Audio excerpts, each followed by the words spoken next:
saving me, touching me, healing me, healing, keeping me, protecting me. Thank you for loving me, lifting me, blessing me, saving me, touching me, healing me, feeding me, keeping me, protecting me. I never knew what true love was all about till you touched my heart, yeah.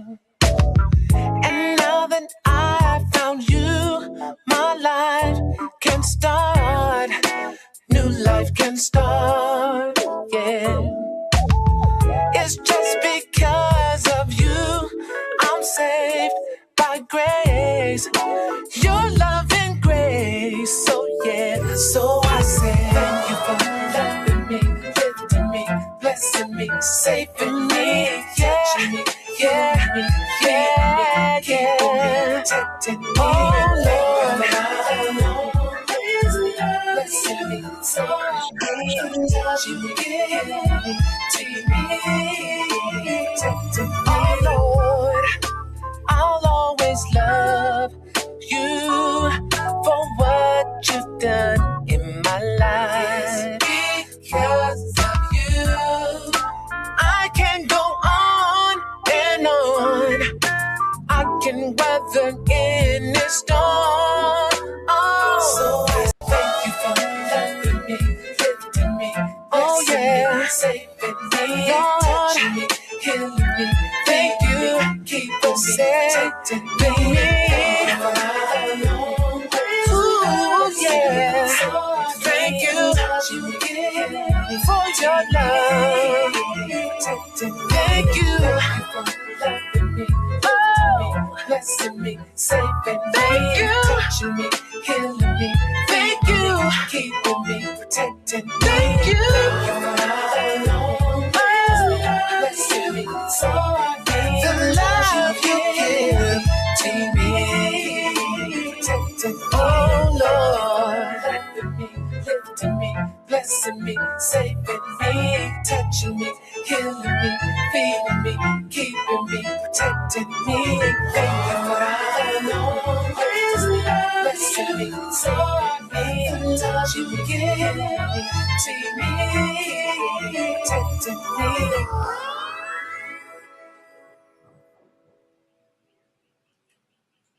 Good morning, Saved by Grace. AL, how you doing this morning? Good morning. Good morning. How you doing? I'm good.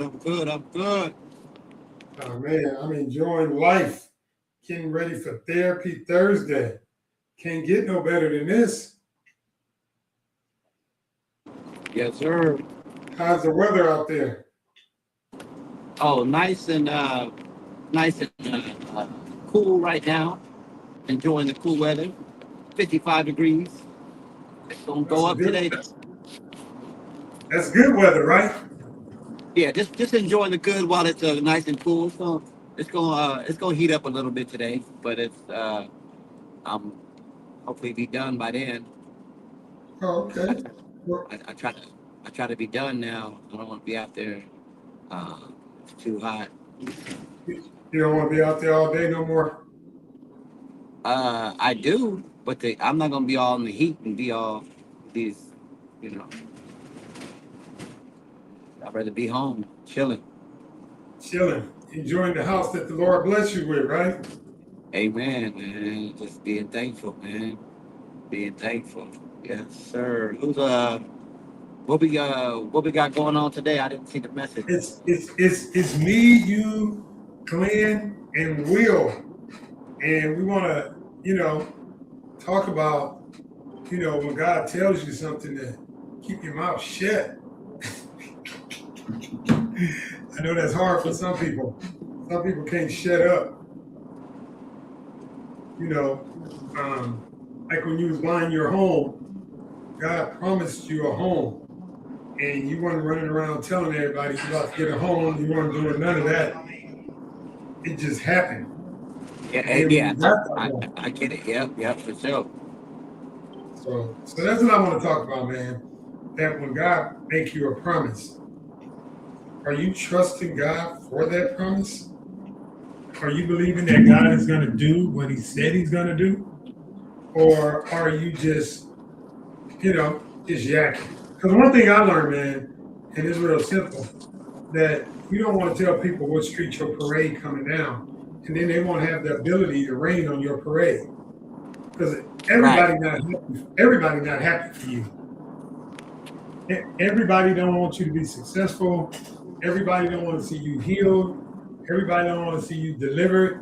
Some people have you stuck back when you was 18, when you was 17, when they was talking bad about you, when they was talking bad about your mom and your dad, and y'all ain't gonna never be nothing, and your family ain't never been nothing. They can't see where God has you at now. So that's what I want to talk about. Just sometimes we just gotta shut up. And I just want to see Right. how people feel about that. I mean, I used to just tell people stuff. God said He's gonna do this, God said He's gonna do that. And then I found out that people really didn't like me. The people who I was helping didn't like me. Or kids. You go out of your way to be a blessing to, and then they say you never did nothing for them. The ones you made sacrifices for, the ones you went to the games, the ones you fed when you was hungry, the ones you did all this stuff for, all of a sudden he ain't never did nothing for me. I did this on my own. I don't need them. I'm at a place in life now. I'm not questioning. I make an observation that if God made you a promise, do you stand still and wait and see the salvation of God? Or do you run your mouth and tell everybody? And then when they don't see it come to pass, then they make you feel even worse that you don't believe God. Imagine if Abraham told people he was going to have a child, and they found out his wife was barren. And she didn't have a baby till they was 99, which was definitely a miracle. But you know how bad people would have been talking about him for over 100 years? I thought God was going to give you a baby. What happened to the baby God was going to give you? Oh, I thought it was going to be by your wife. He would have lost his faith in believing that God was going to do exactly. Well, that's what they did to Noah, though. When he said what he had to do and what he was about to do and what he was doing, it was too big to hide, right? And Right. once he started telling people, they thought he was crazy. You see, matter of fact, But it God looked told like him to build it. it looked like they started throwing parties around the ark. Yeah. So, no, it's not like he could have hide it, so he had to explain what was going on because it was, so massive. He didn't have a garage to build it in, so everybody starts seeing it and what is he doing? What is this crazy man doing? And at God that gave time, him that. it had not rained. Well, of course, he's crazy because he's a crazy man, right? He was a crazy man. And He then, was building, but for he his was building an family, ark and it had rained. yeah, but his family, imagine his family had to deal with it too, and they didn't hear from God, but he did. But his family stood behind him, and they probably got fingers pointed at them, and they were crazy too. Yeah, man. It's amazing when God makes you a promise, you got to stand on that promise and you got to shut up. At the end of the day, just shut up. Just let God You know show what? up and show off. Yeah, you definitely do. You definitely do. It's funny because Right. what you said earlier about those you help, those you were there for thick and thin, from games, from practices, and all this stuff. You know, isn't it weird? Isn't it kind of like crazy that never before been diagnosed with amnesia, but then they get amnesia as soon as it's come to remembrance. Man, wait, hold on. Hey, don't act like I was never there for you, but they sure do get amnesia. Oh, Quick. they'll tell you. I don't care if you're a step-up father. I don't care if you're a foster parent, adopted parent. I don't care if you're an uncle or aunt who raised somebody else's kids. You go out of your way to be a blessing to them kids, and then they have the audacity to say you ain't never done nothing for them. Or they call on the parent who was never there. I was Yeah. watching something on social media. This guy took care of this young girl from the age of 2 to 18. I've seen that. And, I've seen and that. she didn't even invite him to the graduation. But she And invited then, her real dad, but he didn't even come. yeah, invited the real dad. And when he decided, okay, let your real dad pay for the stuff, I'm taking all my stuff back. Everybody had an attitude with him talking about he was petty. No, they was petty. How you invite the aunties, the uncles, everybody but the man who raised you, the man who been there for you, Yeah. the step up dad, the guy That's who went to your disrespect. games, went to your track meets, and went to everything. But all of a sudden, my real daddy. I think that touched the nerve on Will. So, Where you at? yes. Go ahead, Will. Can you guys hear me? I can hear you. All right. So yeah, when you said that did touch a nerve. So I'm jumping in. I'm driving. I'm leaving the gym. So good morning to everybody. Good morning. So Good morning. this is I've been in that situation with someone before. It didn't affect me directly, but it happened to somebody that's close to me. And I always question this. Whose fault is that? Because somebody has to take accountability for that. You get what I'm saying? Yeah. So, Yeah. so my standpoint, and this is just my personal standpoint, everybody's view is different. If you are a step parent, right? And you and you choose to raise someone else's kids, and you've played a volatile role, and that biological parent knows that. And I'm not talking about the father, I'm talking about the mother. Okay. If the mother allows that to happen, whose fault is that? Because at the end of the day, even though that girl is turning 18, she's still a child. 18 years old. And I think a lot of people, especially people in our community, get it confused. 18 years old only makes you legal on paper. I think everybody that's probably sitting on this call can testify to the point when your kids turn 18, you didn't stop parenting them. That's right. You just parent in a different manner. And unfortunately, sometimes as parents, mentors, step parents, you have to still step in and guide those children. You know, and if you fail to do that, whose fault is that? You know what I'm saying? I actually I don't want to put anybody's business in the streets, but I watched that dissolve somebody's marriage in its entirety. And I'm talking about a solid marriage because she wouldn't back down off of it. Because you sometimes, and I'm in that situation per se. Like I'm remarried. I have a set of kids from a previous marriage, and then I have a child from my current marriage. And my current wife helped me raise my daughters. You know what I mean? From my first marriage. So she is their stepmother. But you know, I just say this, just to be transparent. I have a current situation. I'll just share this. I'm leaving to go to my oldest daughter's graduation because she's graduating with a master's. There was only a certain amount of tickets available, right? And this is where I'm saying this is where I'm saying the accountability factor comes in. I'm remarried. My wife helped me raise my children, my first set of children as well, right? There's only a certain amount of tickets for my daughter's graduation. My ex-wife has a significant other. He's not married to her though, right? He didn't really assist with helping raise the children. So was there a conversation because there was only a limited amount of tickets? Yes, there was a conversation because there's an accountability factor. Do you get what I'm saying? That's And Yes, sir. And in certain situations, as adults, we have to step up and say those things. You know what I'm saying? And sometimes they're not going to be perceived in a certain manner.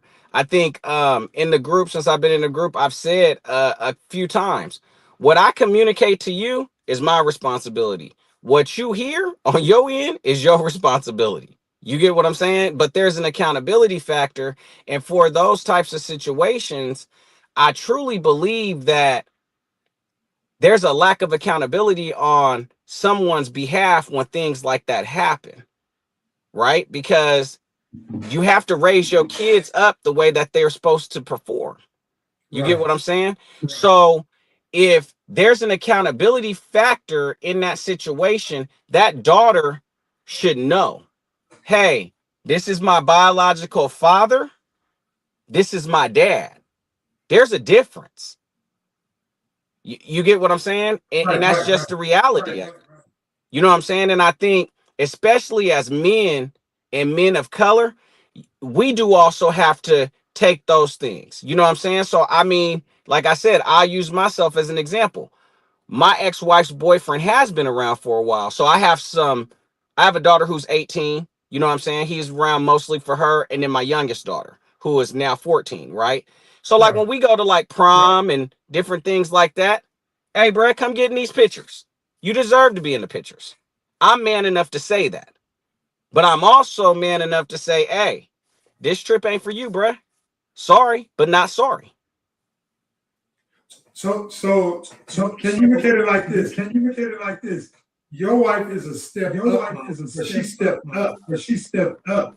Exactly. And I think the step parent thing, it messed up when they say stepfather and that.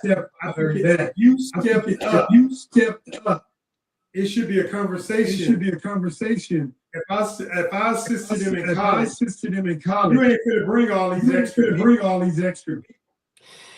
Correct. And so, just for clarification purposes, in my house, we don't use step. Okay. You know what I'm saying? So, if you choose to be married to me, you got 4 kids. That's just the reality of it. So we don't really identify the step unless, like, for example, if we're like at a sporting event and everyone's there. Obviously, people want to know because they like, well, do you got 2 moms? I mean, we live in a world now where sometimes you have to question that situation. Do you got 2 moms? Because I see this dude show up. Who's actually your mom? You get what I'm saying? And I think when you have a blended family, kids pick up habits everywhere. Right. So they have traits of everybody. So I think sometimes the general public, will say, can get confused on who belongs where and what role people's play. So sometimes you have to explain that. But typically, if we're in an environment where people don't need to know, like yesterday, I just use yesterday as an example. My wife was on a telephone call for work because I worked from home yesterday, and she was on talking to somebody and saying, hey, we're getting ready to do this. We're going to my daughter's graduation. We're not the parents that are like, oh, I'm going to my stepdaughter's graduation, if that makes sense. But I think also that is that's a family preference, because I know there's families that separate the two. You know what I'm saying? And it just kind of depends on what it is. But I think, like you said, when you step up, there's a certain level of accountability that needs to be addressed in that manner. So for me, when you said that, I was like, wow, you know what I'm saying? I seen this before. That's not right. That's wrong. You know what I'm saying? And there's an accountability factor. And I know there's some women on this line. I blame the mama.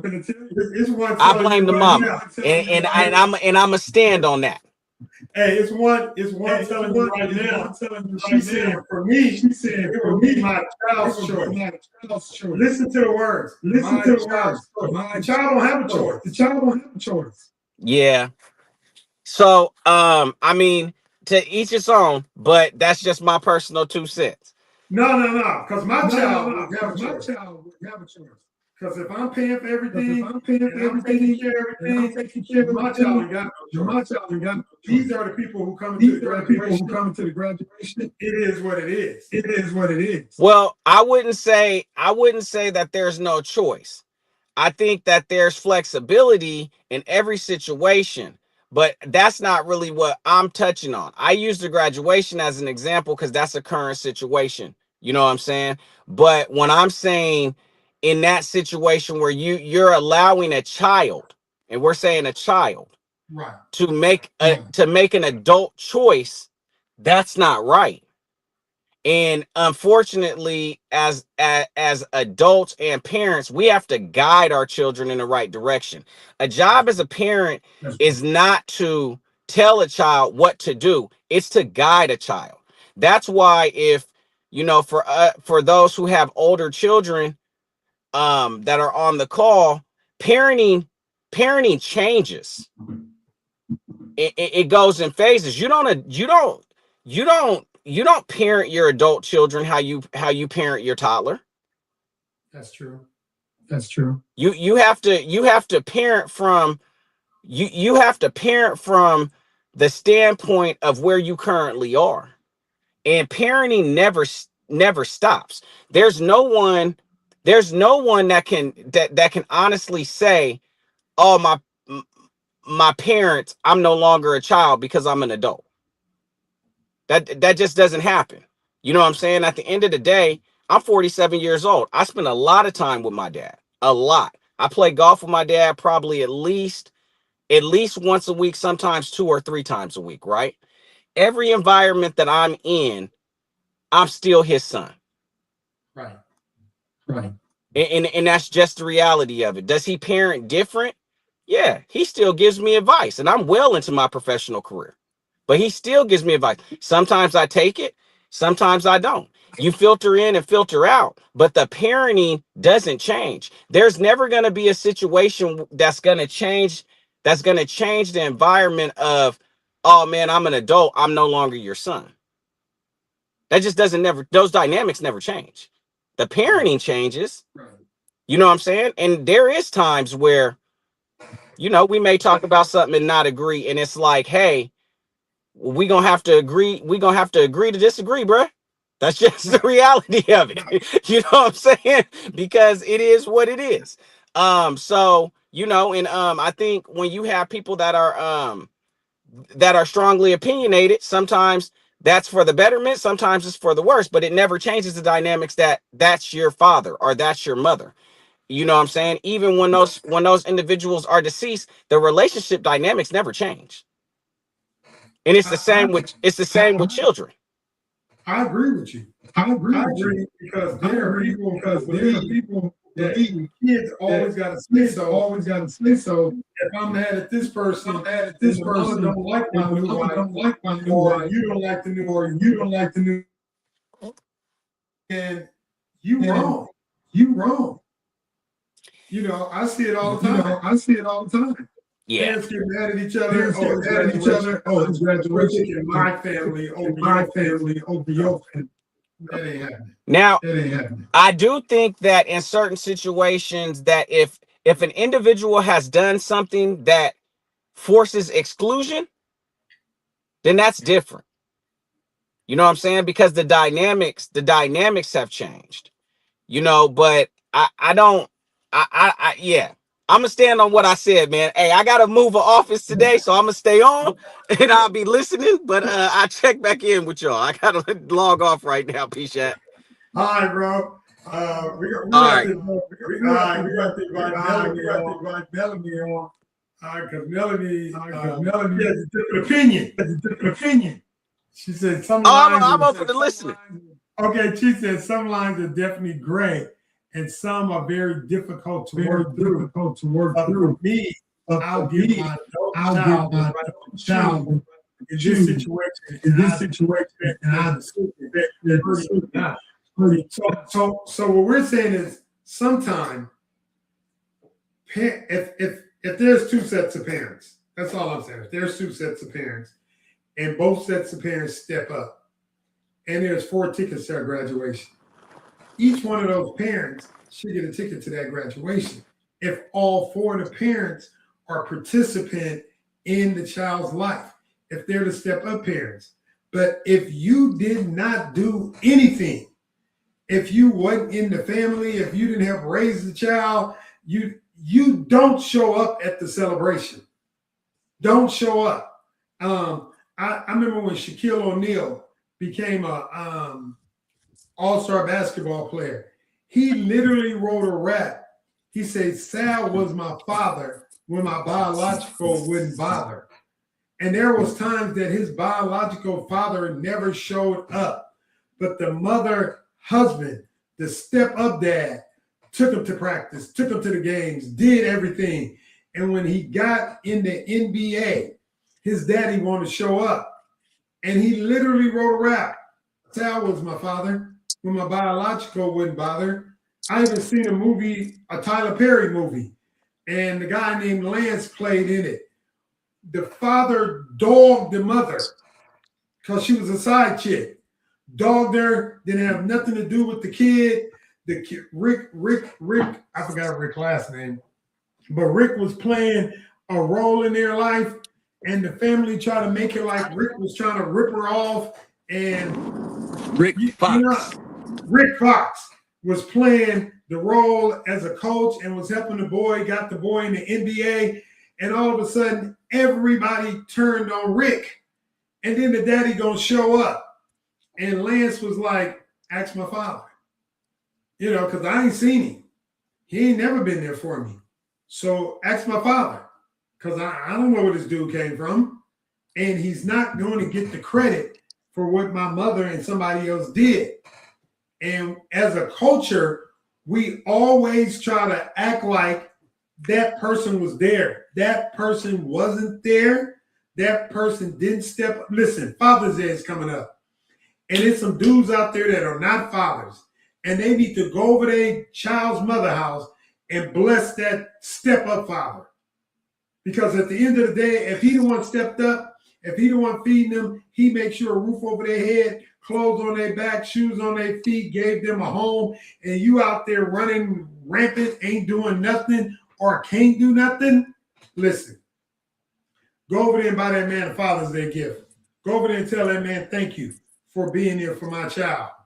Don't be trying to play because you got a title. Just because you had the baby, don't make you the father. And it's some mothers the same way.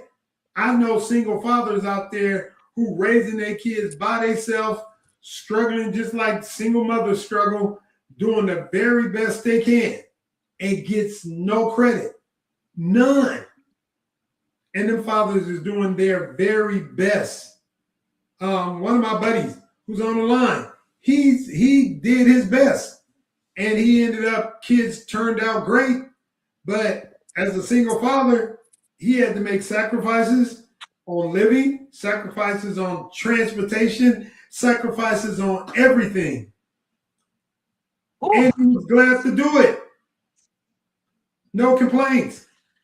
And the mama was balling, out of control. But he made sacrifices. So to me, that's when you just, you're that rock. You know what I'm saying? And don't come in buying the kids everything because you want them to love you, because the person who was there for them don't have to buy them nothing because they know that's real love. And that's what my topic is on today, that it's graduation time. It's going to be some hurt feelings. It's going to be some broke up marriages. It's going to be a bunch of mess because auntie and them think they got something to say. The real daddy who ain't been there think he got something to say. I've been in a situation similar to that. And always want to step up for the celebration, but ain't there for the sacrifice. If you ain't there for the sacrifice, you don't get to celebrate. I don't care what nobody says. I don't care who feelings get hurt. If you're not there for the celebration, don't come. I mean, you're not there for the sacrifice, don't come for the celebration. And what Melanie said, what I'm sensing is that the biological mother being influential, that's why I included having my child make the decision independently. When she said, I'll back out, I'm confident that I'm given the right to choose. The daughter will select the mother, father, and stepmother. And that's the part I'm looking at too. This word step, if they step up, they should be the step up mother, the step up father. LaShawn said, money don't buy love, hard lessons learned. I see my mother do it. And then who gets the first ticket? I think whoever was supportive. I think if the father and his wife was supportive, they should get 2 tickets. And I think the mother and whoever the child choose on the mother's side should get the next ticket. You know what I'm saying? Good morning, LaShawn. Good morning, Melanie. Because if you're going to step up, come on, do it right. Don't be playing games because you missed the other person. I'm a diss my husband who's been there the whole. Matter of fact, I got a friend who's been in their child 16 years, and they invited the real father who never showed up. Never one time. What is he celebrating?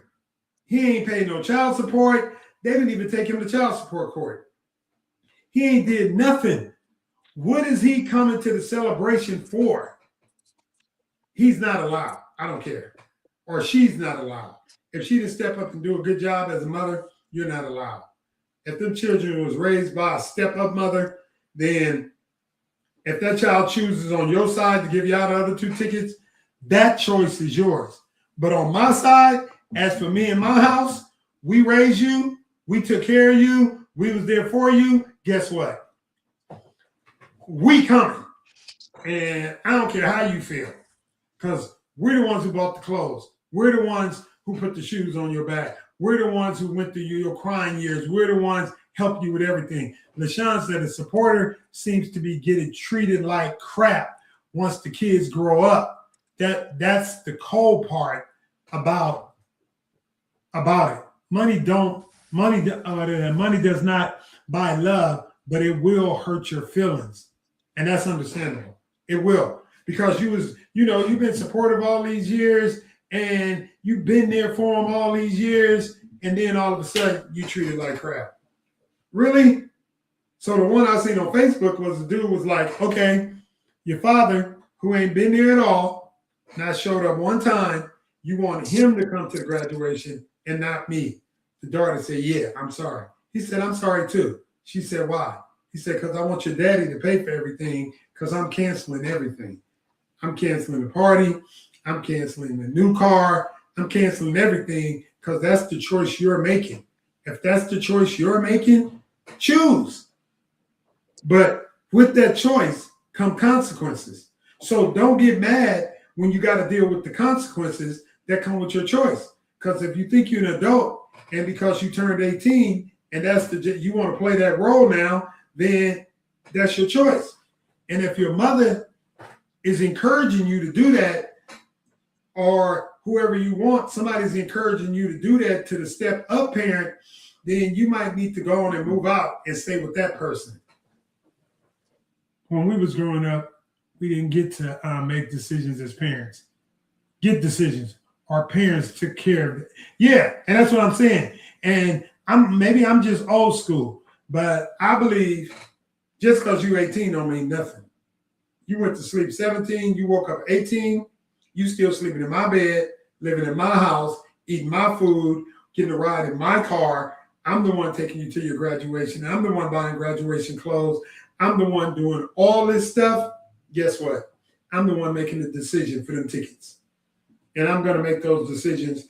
And it's better to be pissed off than pissed on, because I'm going to make those decisions and you still a child until you out on your own, paying your own bills. And I'm not talking about in college, and I'm helping you. I'm not talking about you around my house, going between both our houses, trying to change up on us. He said, LaShawn said he did not get to make the choice, and that's what's wrong with this generation and the parenting today. That's what my mama said went, and I respected that's her step-up dad to death, because guess why? He was there. And that's all I'm talking about. He stepped up. That man stepped up. That man didn't have to step up. That man took that woman with her kids and raised them kids as they were her own. And if you can't respect that, then there's something wrong with the child. That child got a bad attitude. That child needs some discipline, because just because you finna graduate and you think you calling some shots, no, that ain't finna happen. That ain't happening. And shoot, I'm trying to inbox LaShawn and Melanie. They can join us. Shoot. You know what I'm saying? Because I would love to hear their comments, and let's talk about it. Because a lot of times, and because we got fellas on here, yeah, it's the fellas good too. Right. So Sean said, right, I'm only 56 and I'll be 56 this weekend. Happy birthday. That's what I'm talking about. You should have went 21st when it made you a Gemini. I'm just saying. My mama didn't play with my stepdad. My stepdad took care of me. And when my father was sitting on 82nd and East 14th Street, all right, LaShawn, I lived on 83rd and Holly and East 14th. How dare I would invite him or disrespect my step-up father? And I did not call him. I didn't call him my stepdad. He was my dad, because he was my life. He was my life since I was 5 until probably 45, till his passing. We did not even call him stepdad. He was more of our father, and that's what's wrong with these kids today. You know what I'm saying? That's what's wrong with these kids, this generation now. We do not come from upbringing and appreciating. Sorry about that, Pastor. Nah, I'm cool with what y'all write. Matter of fact, I'm gonna put the link in. If y'all want to come on, y'all can join me. I want to see it. Oh, she can only chat. But go ahead, Melanie. So I get it. I'm with Deshaun. I came from 83rd and Holly, 1 block off East 14th. My mama and daddy was married for 68 years. They raised us, and we wouldn't dare disrespect them. Whatever they said went. I don't even think I was able to say anything, talk crazy or nothing, till I moved out. And even when I moved out and was grown, ain't no talking crazy, ain't no being disrespectful. And I've seen people disrespect people. I've seen people disrespect friends. I've seen step-up fathers who are good to these kids, who try to be there for these kids, and these kids is angry. They're mad at their biological parents. Listen, parents, y'all need to sit down with y'all kids and be honest and tell y'all kids what's really going on. Quit lying to your kids. Tell them. Me and if mom and daddy was just a hit and run, or it was a one-night stand, whatever it was, tell them. Let them know what happened. Let them understand. Let them go over that man's house and find out how ghetto they are. Go over there. See them. My kids was born in the Bay Area, because we didn't live in Oakland. Our church was in Oakland. Was born in the Bay Area. My 2 younger kids, and 3 of my younger kids, 3 of my kids. My daughter went back. She's 24 now. She went to San Francisco, went to the Bay Area. She ain't never tried to go back. So last year I took the 2 youngest to the Bay Area, to the hood, to the town business. Because if you're from Oakland, you ain't from the Bay Area. You're from Oakland. When people say they're from the Bay Area, they ain't from Oakland. If anybody tell you they're from the Bay Area, they're not from Oakland. They're from the San Francisco Bay Area. So, my kids wanted to go to Oakland. My kids wanted to go to Oakland. Their goal was they wanted to go to Oakland. I took them to Oakland. First place I took them was on 98th and Eads. They seen them dirty apartment buildings. They seen the gas station with the loud noise and people out there, music, police, firemen. They seen all the dirt on the ground. I took them to Sister Brandy. My one daughter was like, why don't they clean up? Why don't they call the people to clean up? I I took them everywhere in the hood.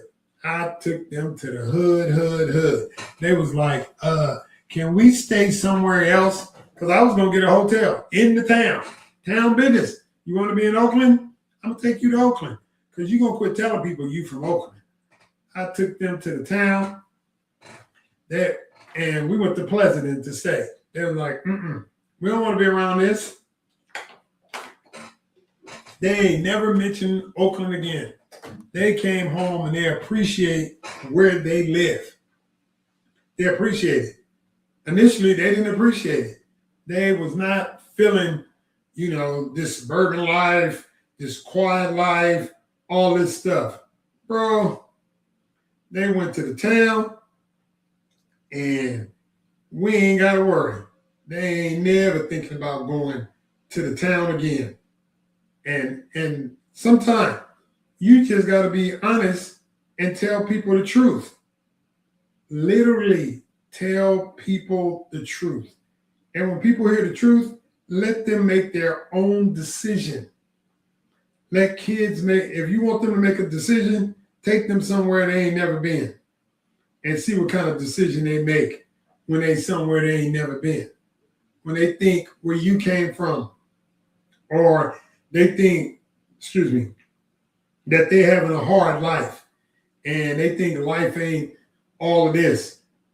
They better learn how to appreciate being in this life, being in a comfortable situation, living in places where everything is peaceful and clean and stress-free.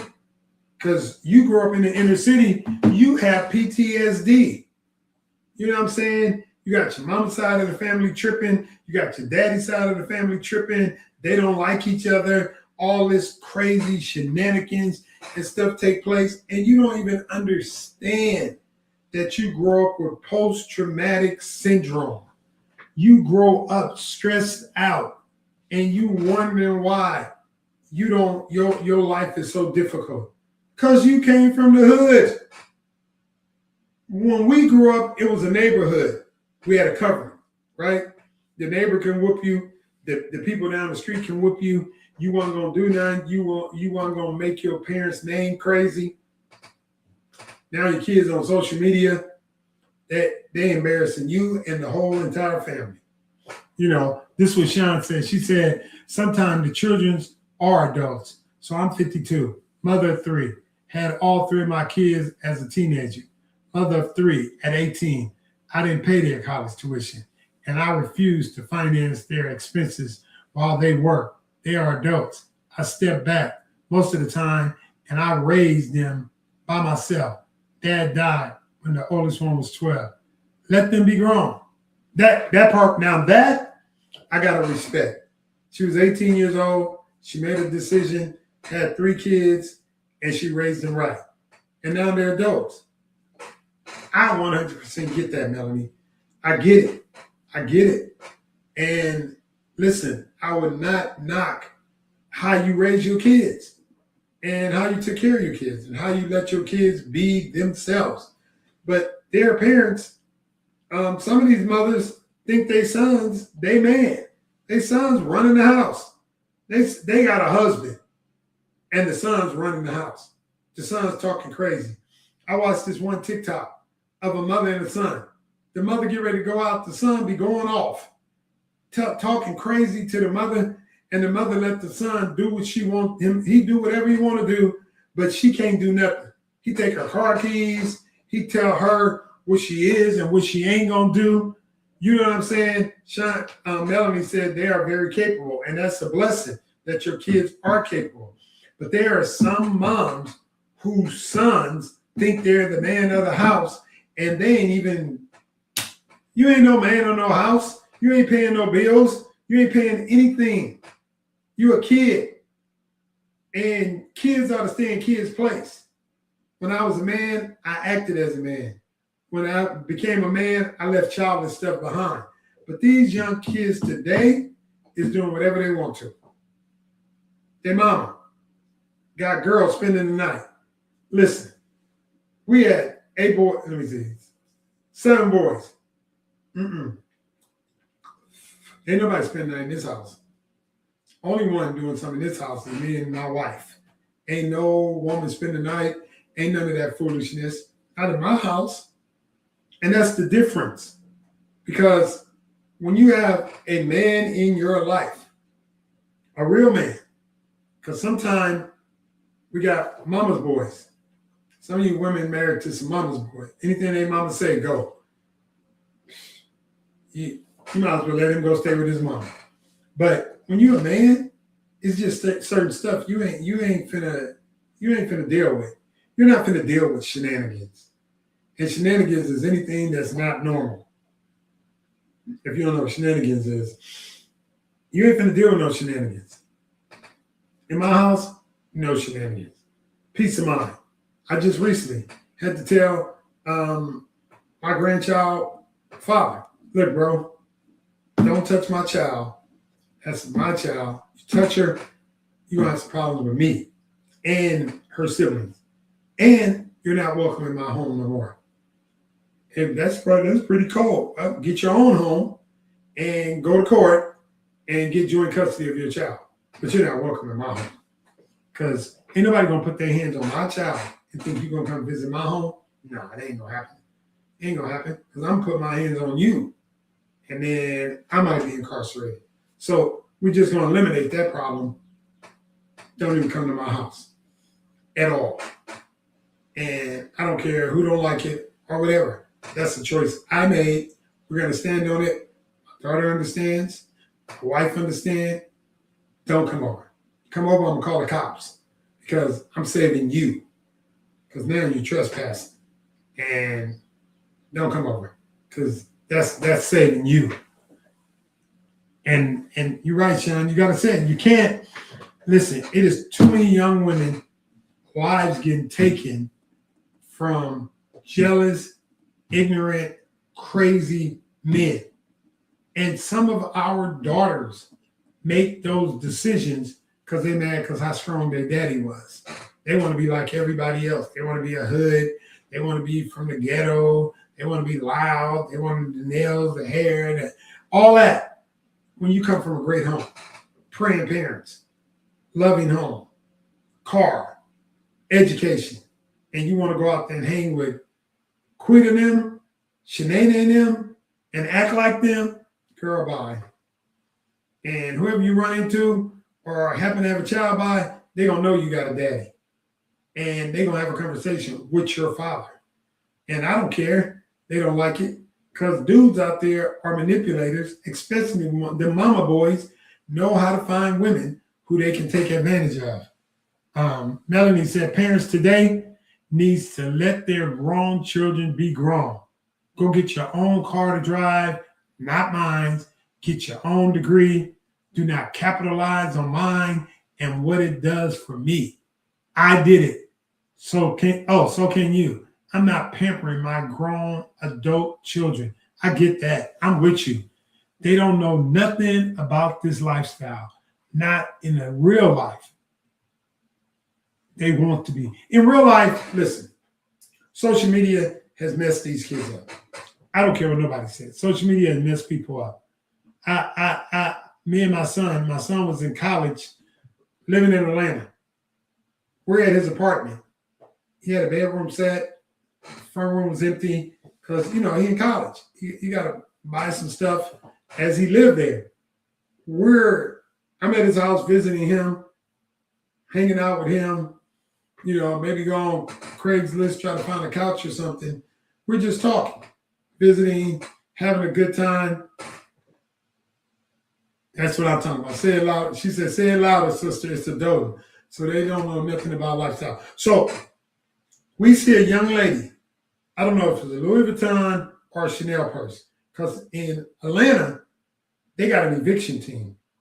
These people were putting this girl's stuff in the front yard. She's standing there, long, beautiful weave, face made up, nice outfit, holding a bag. Evidently, the bag I don't know if they had money in it or not.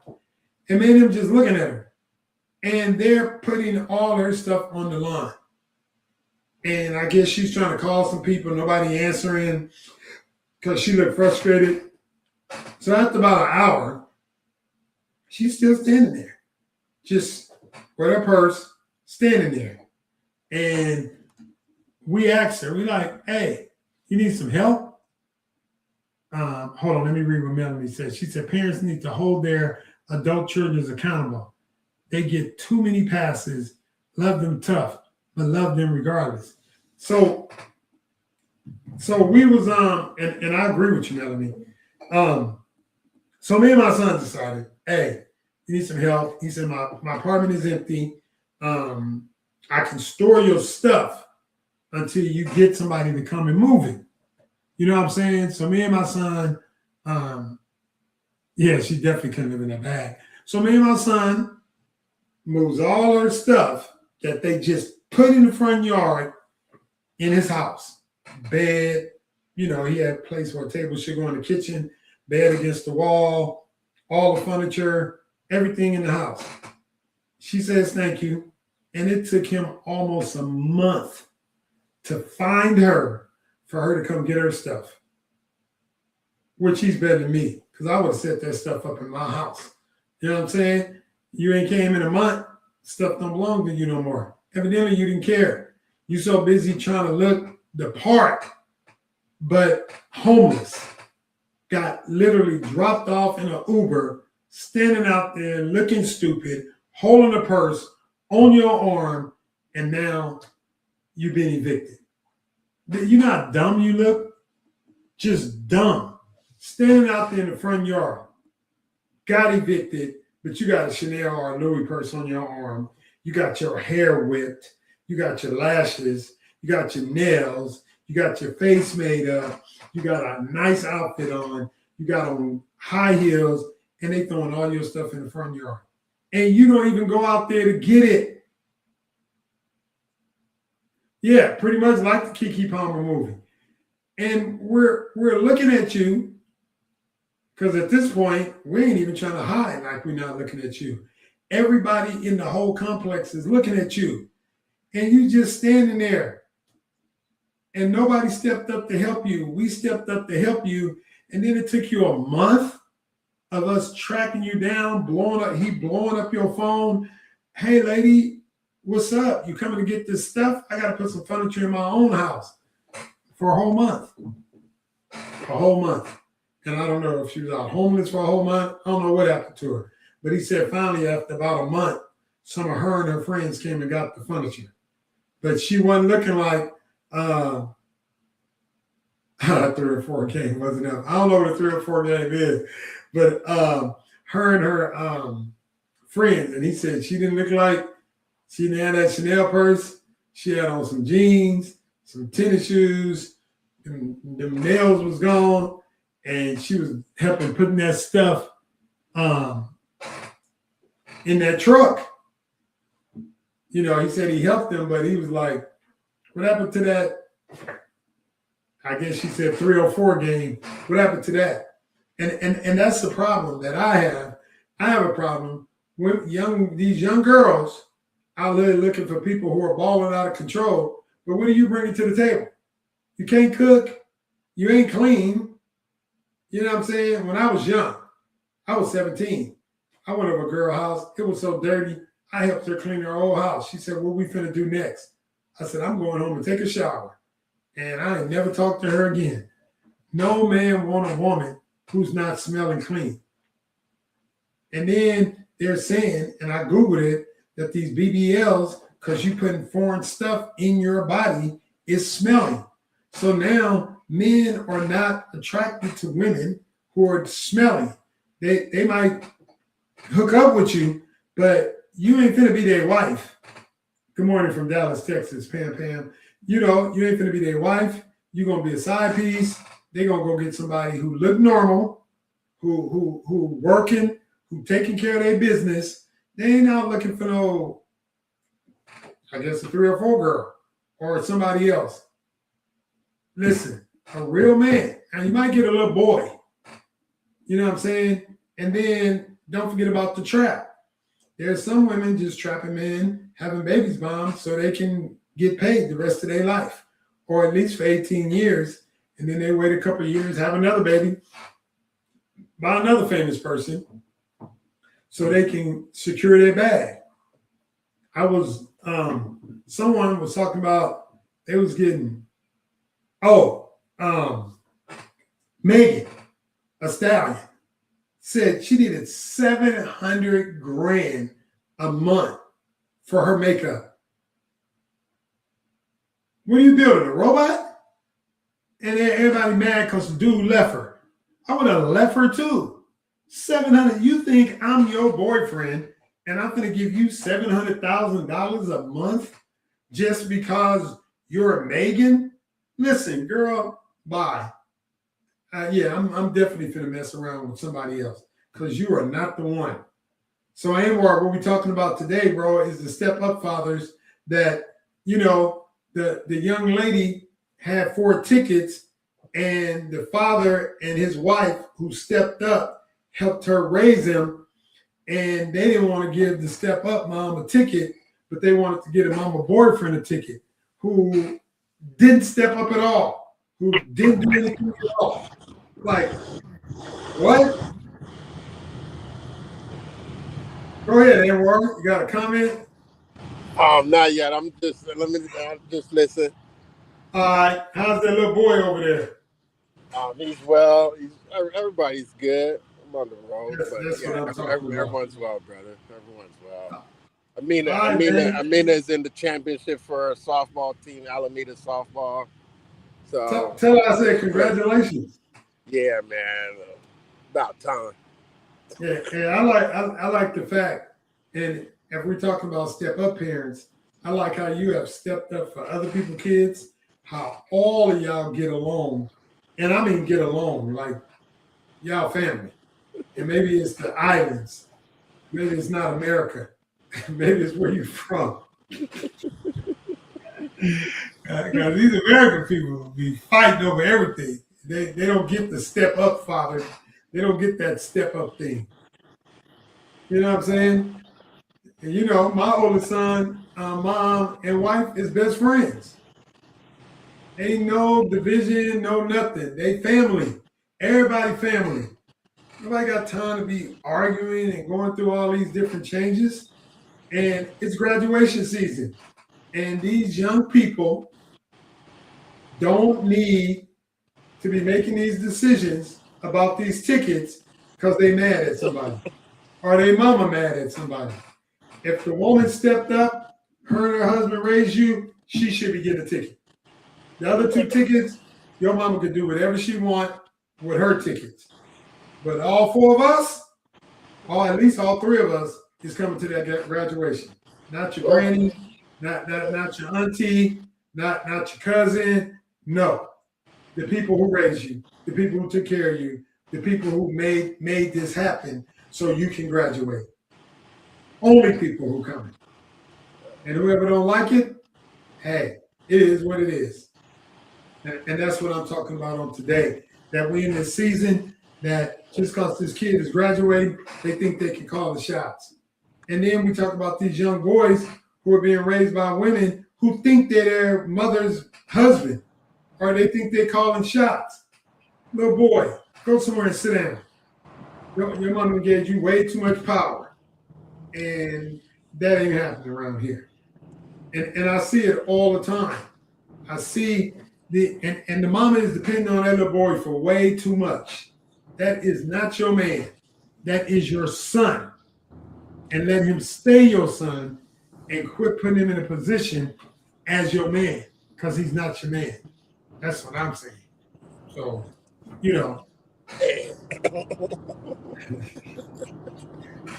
I'm too hard, bro. I'm just asking, bro. I'm just, you got to keep it a buck. We in this season, and since kids got access to everything, sit them down and tell them the truth. You know what I'm saying? Sit them down and say, hey, it was a one-night stand. That's why your daddy ain't here. We're lying. Oh, they just don't like us. No. You know what I'm saying? You think you grown? It was a one-night stand. Yep, mom and daddy had a one night stand. I got pregnant by him, and that's what happened. And that's why he ain't around.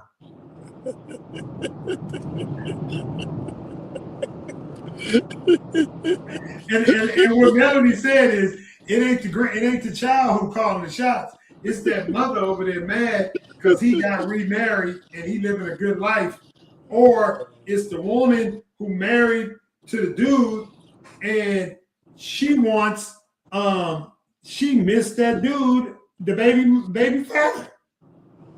You know what I'm saying? Her real daddy needs to come. Was her real daddy there when she needed Pampers? Was her real daddy there when she needed infant milk?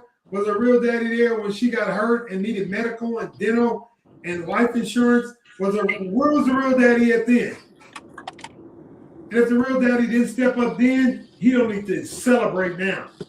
I was talking about Shaquille O'Neal. Shaquille O'Neal wrote a rap. He said, Sal was my father when my biological wouldn't bother. So when he went to the NBA, his biological father showed up.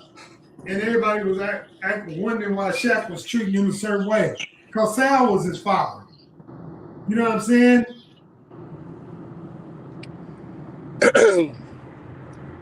Oh, man. Oh, this is what Sean said, bro. Let me tell you what Sean said. We're not going back to that story again. Women, keep your, boobies out of your son's mouth after breastfeeding. I just said that, Mark. You know what I'm saying? Hey, bro. Because some of these little boys, they think they're the man of the house. 12, 13 years old. Come on, bro. Go sit down somewhere. LaShawn said, been there, done that. I'm telling you, my truth.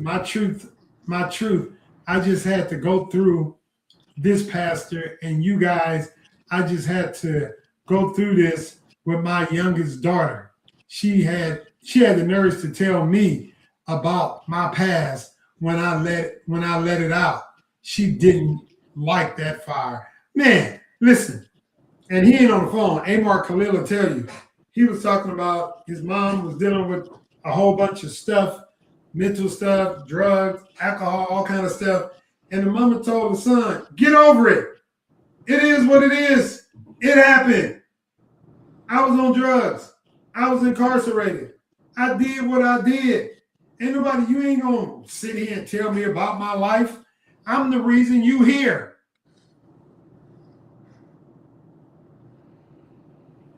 You know what I'm saying? I'm the reason you're here. So what? I made mistakes in my young years. Everybody make mistakes. You're going to make mistakes. You're going to make some decisions in your young age. When you get older, you're going to look back and say, was I crazy? Was I on crack? What in the world was I thinking? And sometimes, some people might get offended, but sometimes you get a nut for a nut. You know what I'm saying? You knew they was crazy. You knew he was crazy. You knew he was on that little short bus in that classroom with 3 teachers with a rug. Or you knew she was in one on a short bus in a classroom with 3 teachers and a rug. And now just because she got some nails, because she got some butt, because she got lashes, because she got nails, because she got weave, because she got breast implants, because she looked good, do not mean she's not still a nut. And don't mean he's not a nut. And she said, Sean said, Melanie said, for real. LaShawn said, I had to let her know my truth. Don't think she liked it, but you better watch your mouth when you talking to me, because I don't owe the child nothing. In other words, I don't owe you nothing, and I don't owe you an apology or an explanation. It happened. You better thank God I kept you. That's what you need to start telling these little kids. You better thank God I kept you, because I could have swallowed. I'm just saying. She said, I tried to acknowledge my daughter and give her so much game that she won't make the same mistakes that I made. I bet she got the degrees in college that I don't, but I don't think she got it without my. Listen, I don't know why these kids think they made it through school without you. Because if it wasn't for you making sacrifice, ain't nobody made nowhere. Everybody had to sacrifice for you to be who you are. Even as mad as I used to be at my parents until I understand my mama was 15 and my daddy was 17, and they came to California and he was insecure because he was an Arkansas country boy out here with these California dudes with a light-skinned chick with gray eyes. He was a size 7 or 9, and he tried to keep her pregnant, and he didn't know that dudes in California didn't care as long as she was still a size 9 and fine. They didn't care nothing about how many kids she had.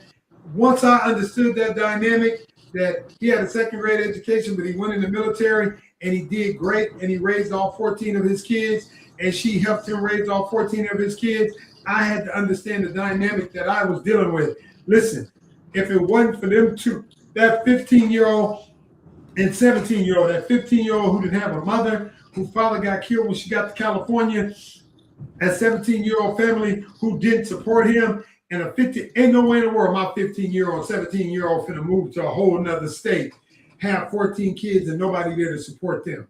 No way in the world. My 15-year-old daughter would have been an airhead.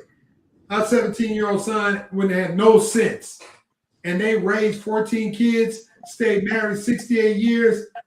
Boy, if you want to go somewhere and sit down, if it wasn't for them, I wouldn't have what I have today. I wouldn't be the man who I am today because of their sacrifices.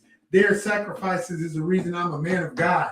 Their sacrifices is the reason I believe in God. Their sacrifices is the reason I got all this mess on the wall behind me. Because if it wasn't for that 15-year-old and that 17-year-old making a decision and stuck with the decision they made. And I don't care if they had affairs, they was growing up, they probably messed up. So what? Everybody mess up. Everybody do something they ain't got no business doing. But when they mature, you are not gonna throw my past in my face. Because if it wasn't for my past, you sure wouldn't have a future. So you better thank God for my past, because if it wasn't for my past, you wouldn't get a pass. You know what I'm saying? Yeah, my parents, we talk crazy, we caught them hands. And my daddy got tired of whooping us because there was 10 boys. He just started shooting at us. And we learned quick. You're going to get shot around here talking crazy.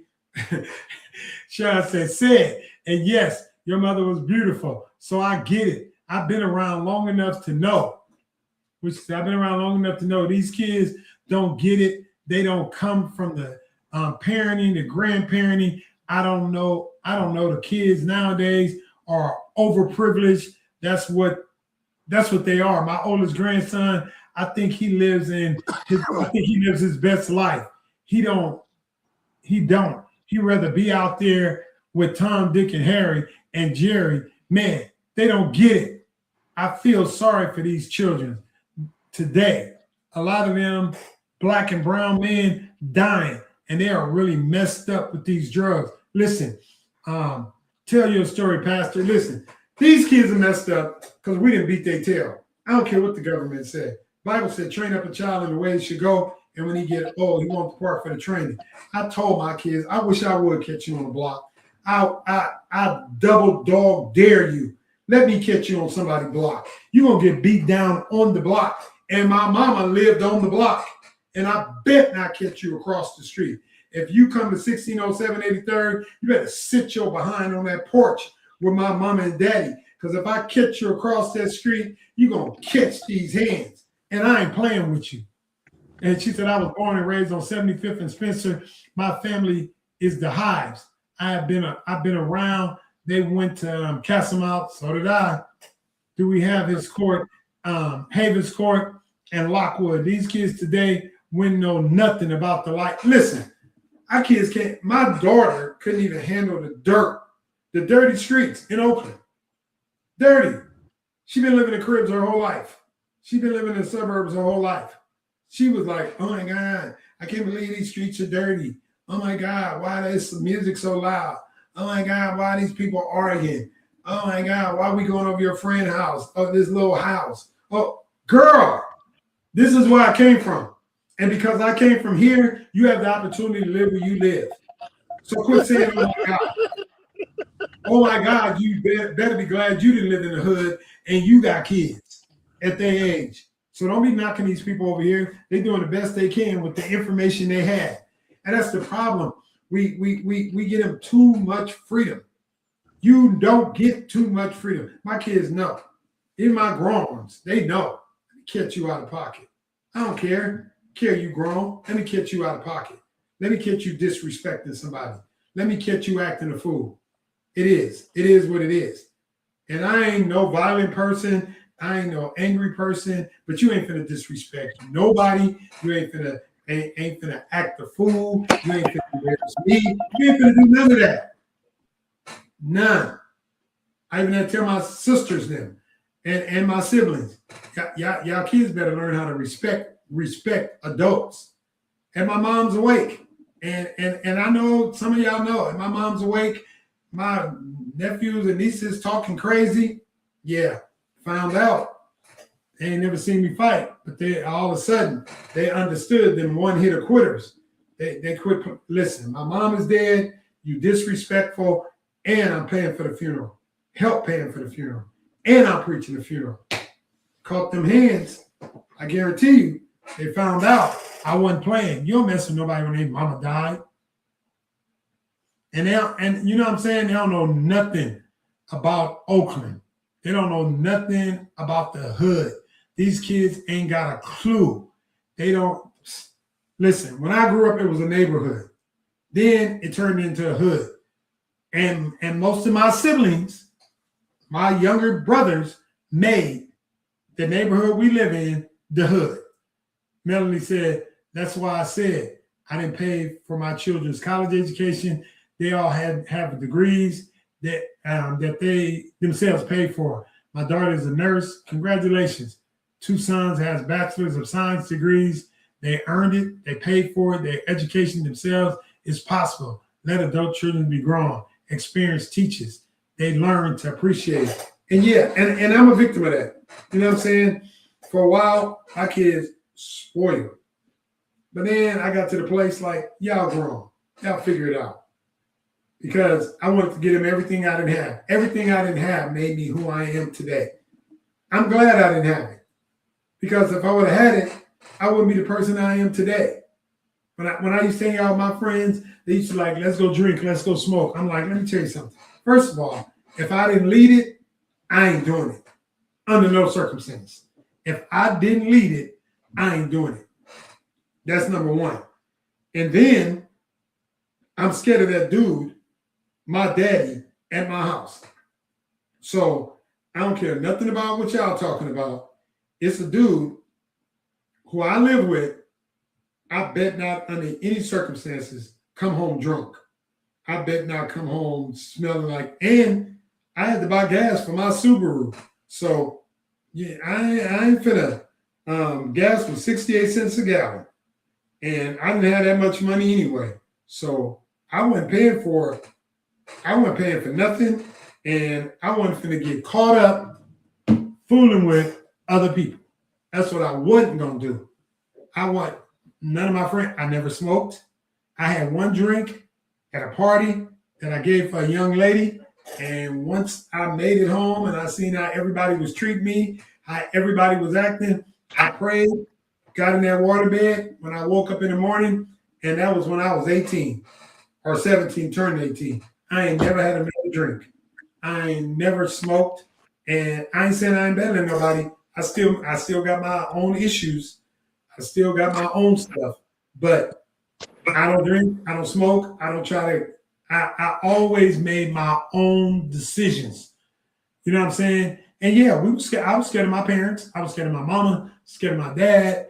Yeah, this dude shoot at you. He get mad at you. My mama had 14 kids. I'm the 12th one. She been having hands. She been throwing shoes. She been beating up the racing car tracks and extension cords and telephone cords. Listen, all that stuff made me the person I am today. Literally, got the brakes beat off me. You know what I'm saying? But listen, I'm a better person because of that. You know what I'm saying? Melody said, I'm like your mom, Shaq. At 18, I had 3 kids already. And I had to get my stuff together quick. Yeah, I think by 18, let me see. She had one at 16. Yeah, I think she had another one 17 or 18, she had 2. And then by the time she was 19, she had 3. And she just kept on going.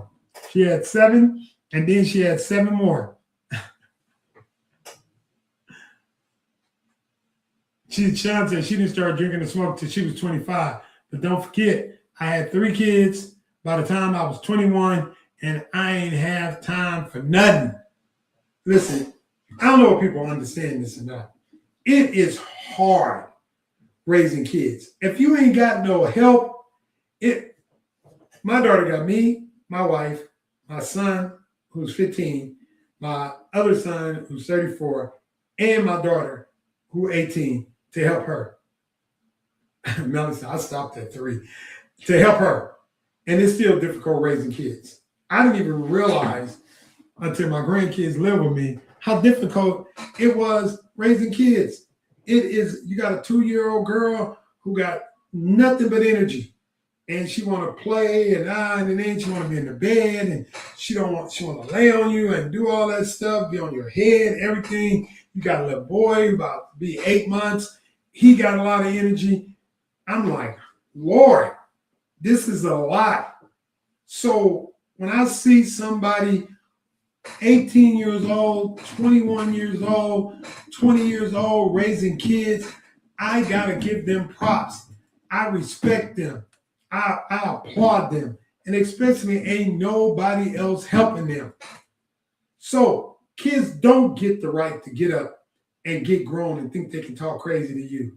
Yes, you're tired, you're working, you're struggling. Whatever it is, whatever it takes to get them kids to where they are today, you got them there by praying and crying and going hungry and working 1 and 2 jobs or whatever you had to do to be the person who stepped up to take care of them kids. I applaud you.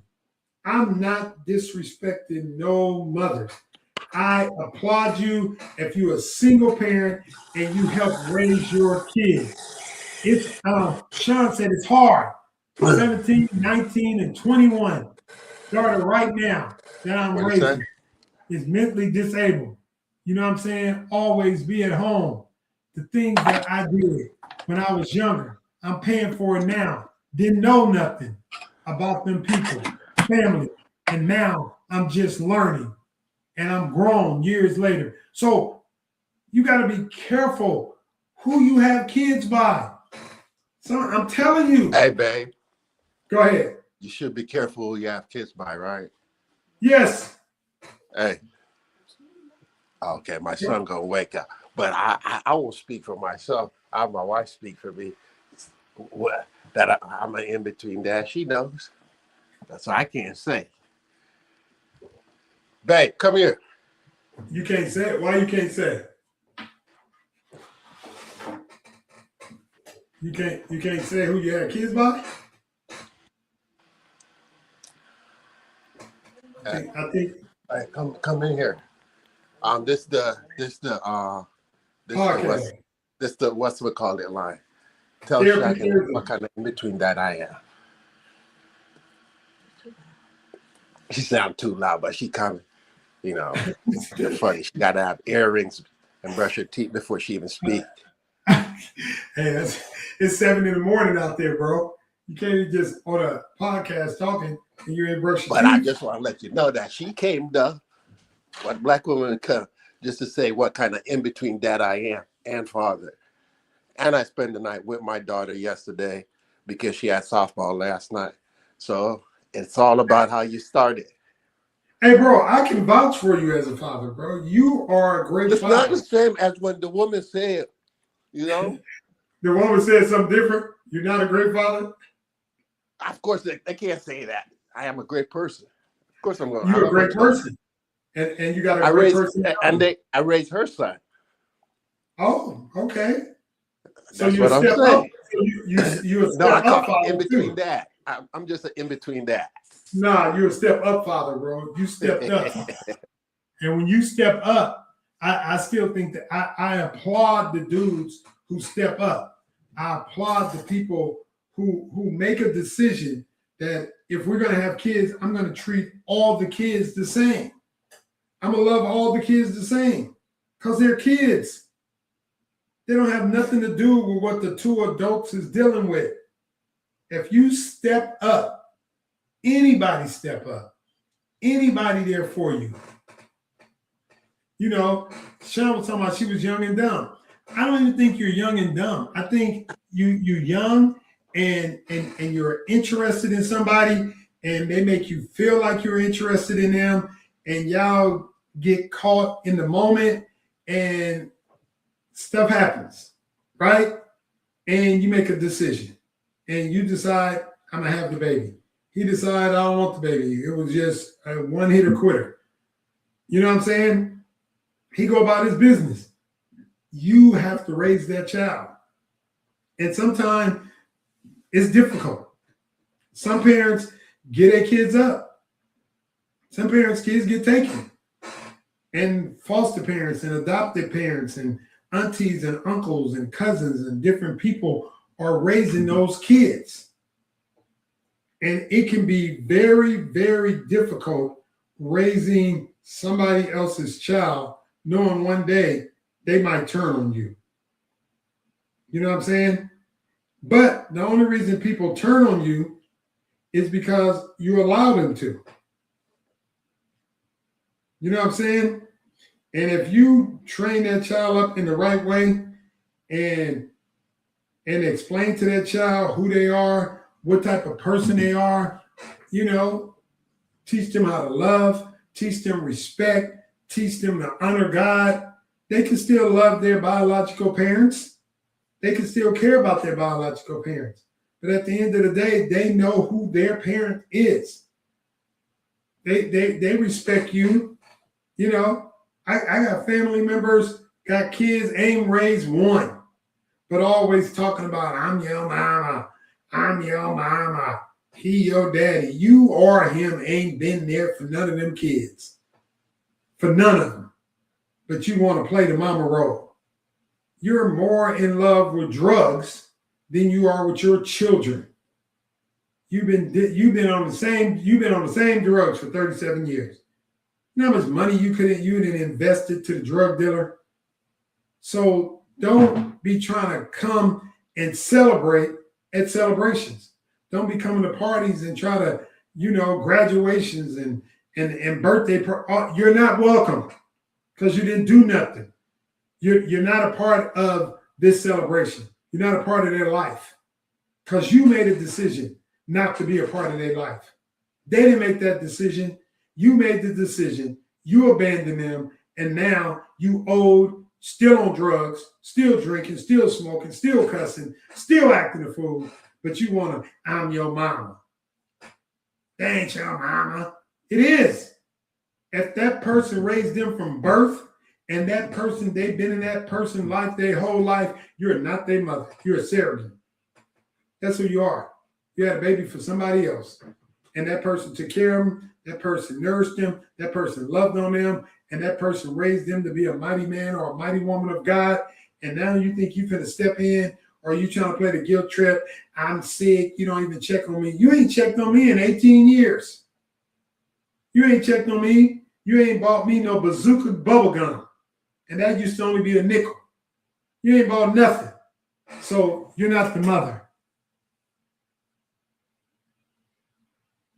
Sean said, at this age now, I'm learning how to cut people off, pray on, let them go, let God.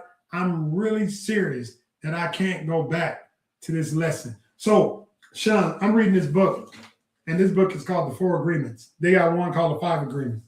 In the 4 Agreements, this is what it says. It said, be impeccable with your words, speak with integrity, say only what you mean, avoid using the words against yourself or to gossip about others. Use the power of your words in the direction of truth and love. And then don't take anything personal. I don't care if it's your kids, your mama, I don't care who it is. Don't take anything personal. Nothing others do is because of you. What others say and do is a projection of their own reality, their own dreams. When you are immune to the opinion and action of others, you won't be the victim of needless suffering. Don't make assumptions and always do your best. What people think of you is none of your business. What people say about you is none of your business. That's a reflection of who they are. If you did your best, that's all that matters. And like she said, one person is an egg carrier and the other person is a sperm donor. And if somebody else raised that child that you had, or the state took that child from you and allowed somebody else to raise them, be honest. I was not a good person. I was a crackhead. I was alcoholic. I didn't love myself, so I couldn't love you. I didn't like myself, and I was mad because you loved yourself, because you respected yourself, because you was kind to yourself. You listen, you have to come to the place in your life. According to Romans 10:9, he said, if you confess with your mouth the Lord Jesus and believe in your heart that God raised him from the dead, you're saved. That's what the Bible says. Then he said, God will take your sins and throw them in the sea of forgetfulness, and he won't remember them no more. And then he said he'll separate them as far as the east is from the west. And then he said, after that, in Acts 2:38, the Holy Ghost will lead and guide you into all truth. And then in James, he says, greater is he that's in you than he that's in the world. Listen, we all was young, and now we're old. But in order to, you got to learn how to forgive yourself. You got to look in the mirror and say, I forgive me. You know what you did to you. You know what you said to you. You know how you treated you. So I forgive me. I apologize to me. I appreciate me. I love me. I respect me. I'm kind to me. I value me, and I respect me, and I'm a good steward over me. Now, because you're telling yourself that, and I got this shirt on said, you are enough, and the world is a better place with you in it. But you got to understand, yes, you made some mistakes. Yes, you did some stuff you had no business doing. Listen, the kids is already here. Y'all didn't get along. So that don't mean y'all don't have to learn how to be friends for the kids' sake. And if y'all can't be friends, be cordial. Learn from your mistakes. Apologize. Quit holding grudges. I went to a class reunion. Somebody told me they've been mad at me for 40-some years. Really? I didn't know.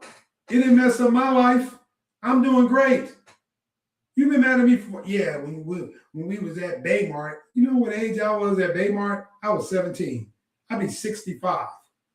At Baymart, you tried to talk to my girl. Is it your girl today? I had a baby by. Is it your girl today?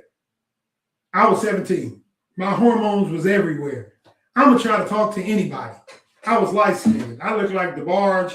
I look like, you know what I'm saying, the Silvers. What the heck? I look like the Jacksons. I look like everybody. Natural, light-skinned. I was trying to talk to anybody who would talk to me.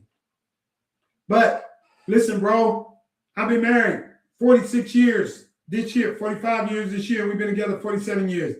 Your girl, after 17, was no longer a part of my life. Why are you still carrying that? What is wrong with you? Why are you carrying foolishness? Why are you living the life you living? Because you're mad at everybody who tried to talk to her. What is wrong with you, bro? You live in a van. You don't have a job in front of your mama house. Bro, it's something mentally wrong with you. We all sin. The Bible said all have sinned and came short of the glory of God. And if a man said he has not sinned, he's a lie and there is no truth in him. If you tell me you never sinned, we are not friends. I cannot be friends with you. Because the reason I can't be friends with you, you know why? Because you don't know you crazy. Because if you grew up in Oakland, you got PTSD. And if somebody say you don't, they're a liar. Oakland, PTSD. You know, post-traumatic syndrome disease. You grew up in Oakland, loud noise, police, fighting, cussing, drug addicts, drug dealers. Listen, it is so much stuff going on in Oakland. There's no way in the world you grew up without PTSD. And then you got the nerves to get married, get in a relationship, and hoping it's going to work out right. You want a perfect relationship. Ain't happened. It ain't. Two people coming from two different worlds with two different sets of drama, want to come together, think they're finna have a perfect marriage. Ain't happening. Y'all better learn how to work with each other. Y'all better go get some counseling, personal counseling, and then some individual counseling, and then some marriage counseling. Because you're not going to have a perfect life. You might have a decent life. You might have a better life than your parents had, but you're not going to have a perfect life. Listen, I've been in counseling several times. I need counseling. I don't know about nobody else. And you can go to any college, and it's on a sliding scale. College on a sliding scale. And you can go to any college, and they would help you. They will help you. They got counseling on a sliding scale. I think everybody needs counseling. And everybody who think they don't need counseling, you need counseling. If you think you don't need counseling, you need counseling. You know what I'm saying? People, you crazy if you go to a counselor. You crazy if you go to a psychiatrist. You crazy if you go to you crazy if you don't go. Because all of us need some help. Because ain't no way in the world I should be in my right mind the way my parents beat me. There's no way in the world, Ken. I should be I got beat with racing car tracks. If you don't know what the racing car tracks was, there was some orange Hot Wheel tracks. And Hot Wheels was these little cars, these nice cars that when we grew up, everybody wanted a car, and they had some Hot Wheels, and it was on an orange racing car track. I got beat with them. Telephone used to have a cord, a long cord. Depending on what color your phone was, that's what color the cord was. We had a green phone, got my butt beat with a green cord. Then I got beat with an extension cord. And then I was told, go outside in that yard and get them and break them limbs so I could come back and beat your tail. You crying to go get the limbs, you go get a limb. She already know you ain't gonna get the right one. You try to get a short one. Your brothers then go out there and get some and wrap them all together and give them to her. And you get your behind beat. And when they say they're gonna beat the hell out of you, they beat the hell out of me. Yeah, I would have no more hell in me. I was no longer a hell raiser. I was no longer doing crazy stuff. But when I moved out of there with all them crazy people, because I thought they was crazy, but the problem was I was part of them, and I was just as crazy as those people were. And I had to go get some counseling. I had to figure out, bro, why do you think like you think? Why do you do the things you do? Why do you act the way you act? Why did you listen? I ain't never tried to keep up with the Joneses. I kept up with me. I ain't trying to impress nobody but me. But I grew up in a dysfunctional home, 14 people at one point. And you can go over there today and look, 9221 Empire Road, 989 square feet. It was my mom and dad and 12 kids, 5 boys in one room, 7 kids in another room. Then my sister, she came back with her 2 kids. Now it's 17 people. Her and her 2 kids sleep in the front room. Then my auntie and uncle came from Detroit, and that's 19. And they brought 5 kids, 24 people living in a 989 square foot house. We was physically, mentally, emotionally, psychologically, spiritually, and sexually abused. And you think I don't need no counseling? Everybody needs counseling. And don't let nobody tell you they don't. Sean said, I got to get this out. You know I needed some help. I know I need some help because I can't navigate my daily nothing without somebody helping me. Dad got me, but I also know I got to go get some. Listen, you can go to any college, and on Mondays, and a lot of times we had so many deaths.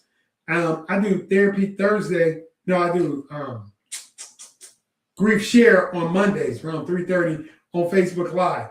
But we ain't never got no help about the grief, about the people who died in our life. We ain't never talked about that. We just, oh, Lord got us. We just keep moving on. No, we need some counseling. We need counseling because mama gone, counseling because daddy gone, counseling because our siblings gone, counseling because loved ones have died, children have died, and nobody, we never sat down with nobody and expressed the stuff we was going through.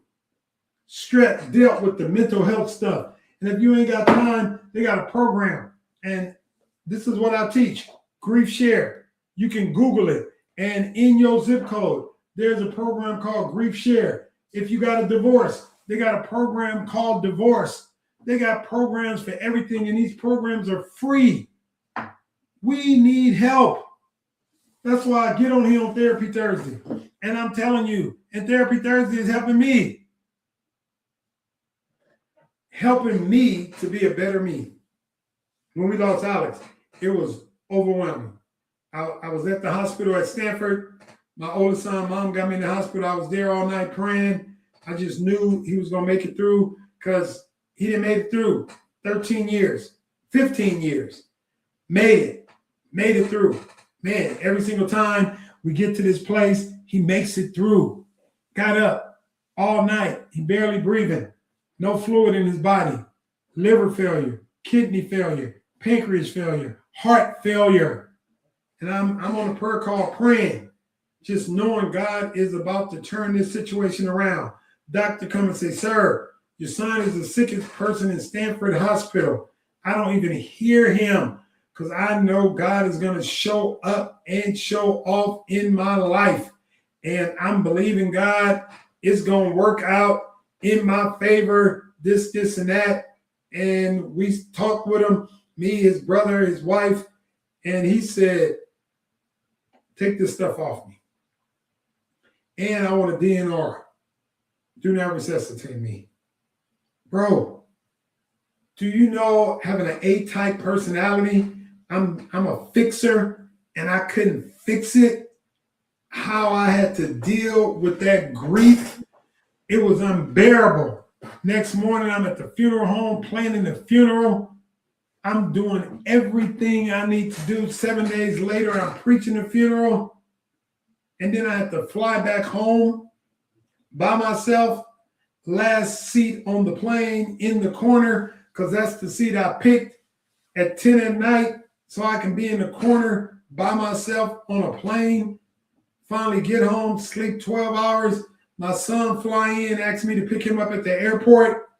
I pick him up at the airport because his connecting flight didn't work. You know, we was just getting back good with each other. And take 5 o'clock, get up, take him to the airport. By the time I walk in my door, the airport calls and said, your son is in ICU. The devil is a liar. And we dealt with that. We dealt with my daughter pregnant and flooding the house. We dealt with a nephew committing suicide. We dealt with another nephew being murdered. We dealt with a lot. And my boy Dwayne was there with me the whole time. And then I dealt with him dying. You know how much pressure that is? You think you're going crazy. You think you're finna lose your mind. And if I don't hurry up and talk to somebody, I'm going to be in somebody's crazy house. 5150. And if you don't know what 5150 is, that means you're crazy. John George, somewhere. But I decided to go to counseling. And 26 weeks of counseling helped me where I'm at today. Today, I'm a better me. Today, I'm a better person. Today, I can deal with stuff differently. And I know a lot of times we talk bad about other races, but other races know how to grieve. We don't know how to grieve.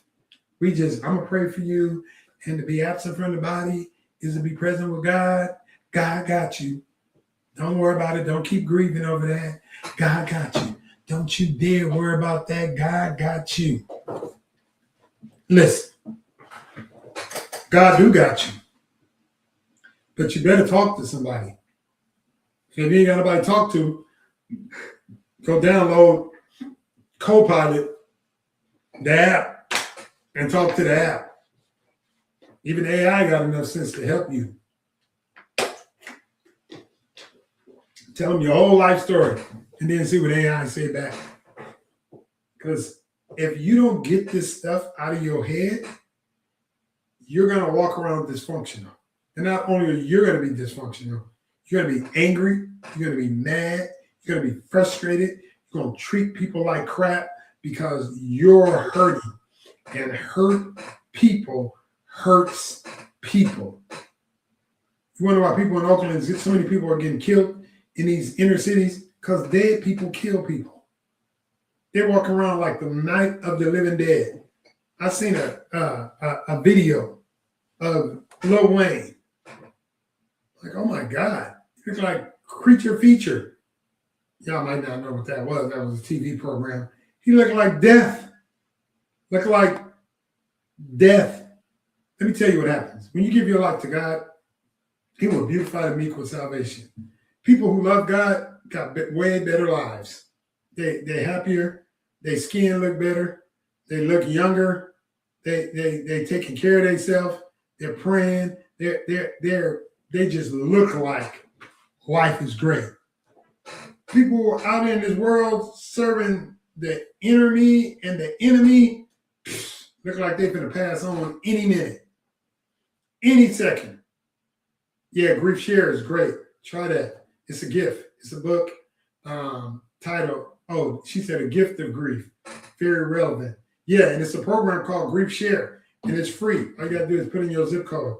And I would definitely tell people about the gift of grief.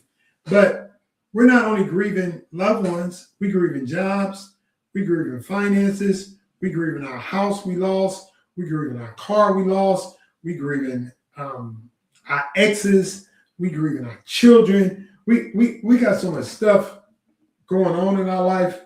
We got a person who's supposed to be the commander chief lying.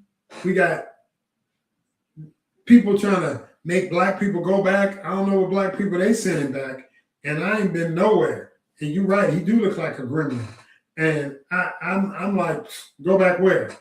Go back and get some money? Talk about we finna send people back. I don't know who you send back, but I ain't been there, ain't going there, ain't even thinking about it. I don't care what they doing in the White House.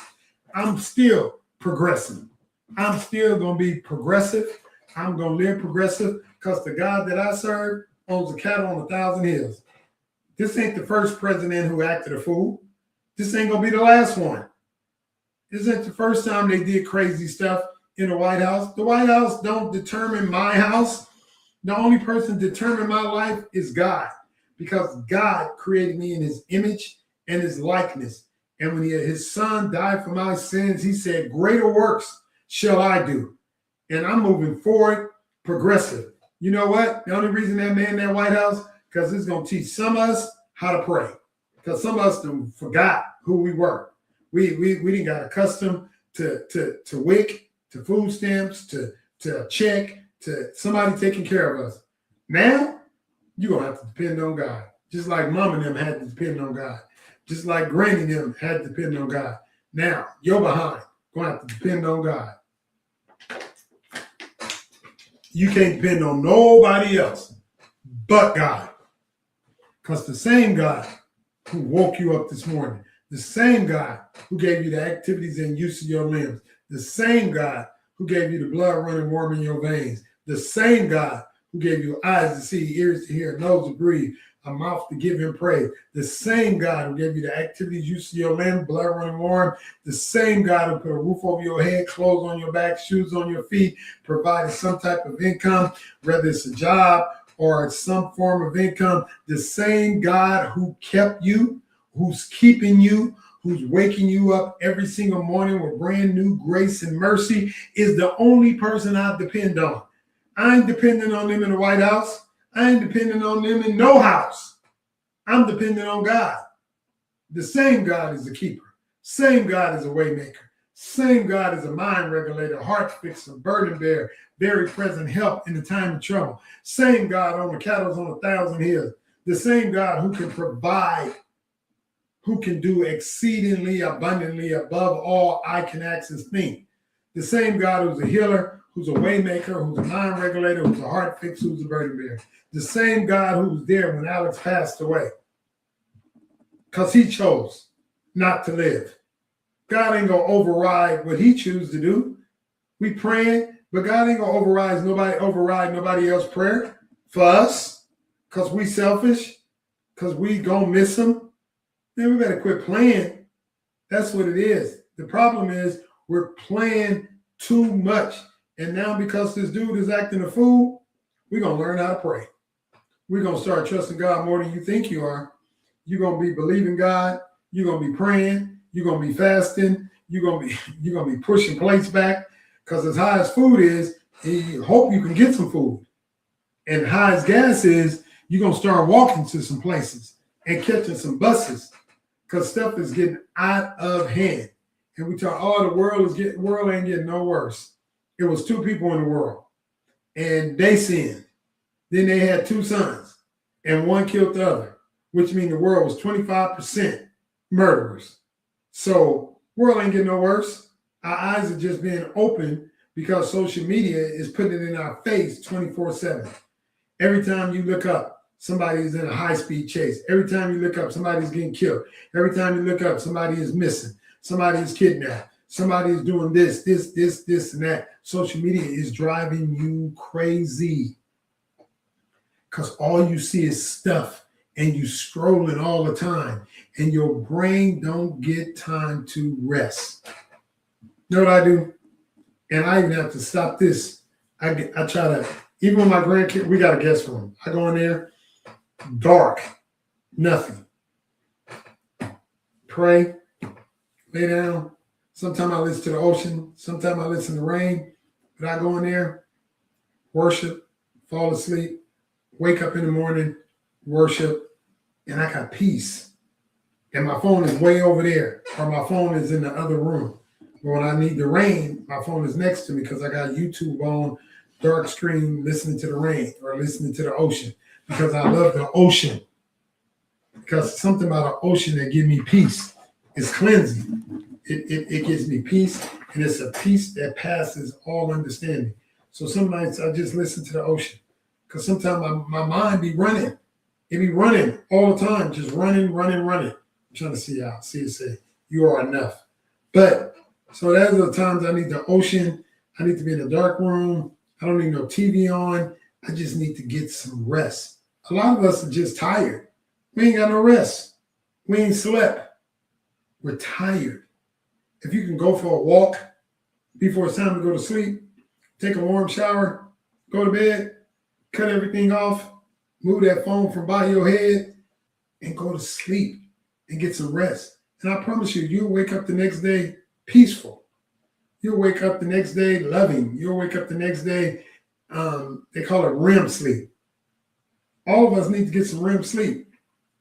And then I promise you, you live in those neighborhoods, in those communities, you ask God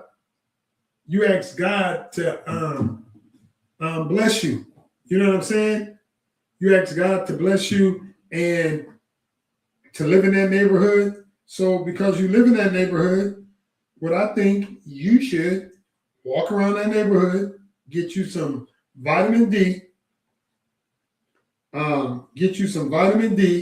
and pray for people while you're walking around that neighborhood. You know what I'm saying? And learn how and start praying for your community. Start praying for them people. Ask them their name. What's your name, young man? Hey, young man, what's your name? Why? Because I want to pray for you. And I pray for you right now. I don't care about all these other people around here, because I'm going to go ask each one of them, can I pray for them? And I guarantee you they're going to let me pray for them. Only one ain't going to let me pray for them is the one full of the devil. And they need prayer more than anybody. But I'm praying for everybody on this block. I'm going to pray that God save y'all, fill you with the Holy Spirit, and you get off this block, go to college, get an education, and come back and help these young people in this community. While I'm walking, I'm praying over everything in the neighborhood, praying that God's will be done. Ain't nothing going to change until you change. We can't depend on the government. We can't depend on these people. People don't like us. They mad because we got melon. That's the only thing they mad at. They ain't got melon. You look at a 30-year-old black man, a 60-year-old black man, and a 30-year-old other race. They look like they 60, and the black person look like they 30. Listen, you got to learn to start loving yourself. You got to surrender your life to the Lord, and you got to make up in your mind, I'm finna live this life and the rest of my life is going to be the best of my life. I'm not going to let nobody make me sad about who I am. I thank God for making me just like I am. You know, at one point I was 283 pounds. Now I'm 168. I thank God for allowing me to be the person I am today. You know what I'm saying? I'm glad. I'm glad for my skin complexion. I'm glad for the color of my eyes. I'm glad for my body. I'm glad who God created me to be. And I'm glad that I'm able to just be me, honest. Yes, stuff happened, but I ain't gonna hold it guilty. I'm gonna forgive everybody. You know why? Because God said, vengeance is mine. Ain't no need me holding on to that stuff. Matter of fact, God told me to take his yoke upon me and learn of him, because his yoke is easy. His burden is light. Ain't no need of me carrying around some burdens, stressed out, don't know how it end's gonna be. I ain't got time for that. I remember my mama used to tell us, and this was crazy. We lived in Dag. Go sit at that table and put plates at the table. And we sitting at the table like, what is wrong with this lady? Ain't no food in this house. And she just boiling water in the kitchen, singing, praising God, just praising God. We're like, she lost her mind. And she's just singing, water boiling. Somebody knock on the back door. She opened up the back door. Yeah, I was in the grocery store and the Lord laid on my heart to bring you this groceries. What? That's how I learned faith. I watched people when we didn't have nothing knock on the door and said, while this person was at the grocery store shopping, God laid it on their heart to buy my parents groceries. And then around Christmas, we didn't have no toys. My mom went on this show. It's kind of like an Oprah show. It was called Jim Dunbar. And I think it was in San Francisco. I don't know where it was at, but my mom went on the show. Told them she got 14 kids and we ain't got nothing for Christmas. And people came out the woodworks and gave us every single, gave us stuff, gave us bikes, gave us skates, gave us toys, gave us games, gave us every single thing. That was our social media. That was our Peter Bond and all these people. Peter Bond and all these people helping the less fortunate. And my dad was doing his best, trying to take care of 14 kids, $1,300 a month, pay a little house note, and we've been evicted before. Yeah, we got evicted, and we moved in a hoarder house before. You know what I'm saying? So everything ain't been peaches and cream. Everybody struggled. But when you come out, God said, I'm going to allow you to go through it, because when I bring you out of it, you're going to be better. You're going to be better and not bitter. And I believe a lot of people go through life bitter because they don't understand when you go through some stuff, you're just going through it. You're not stuck in it.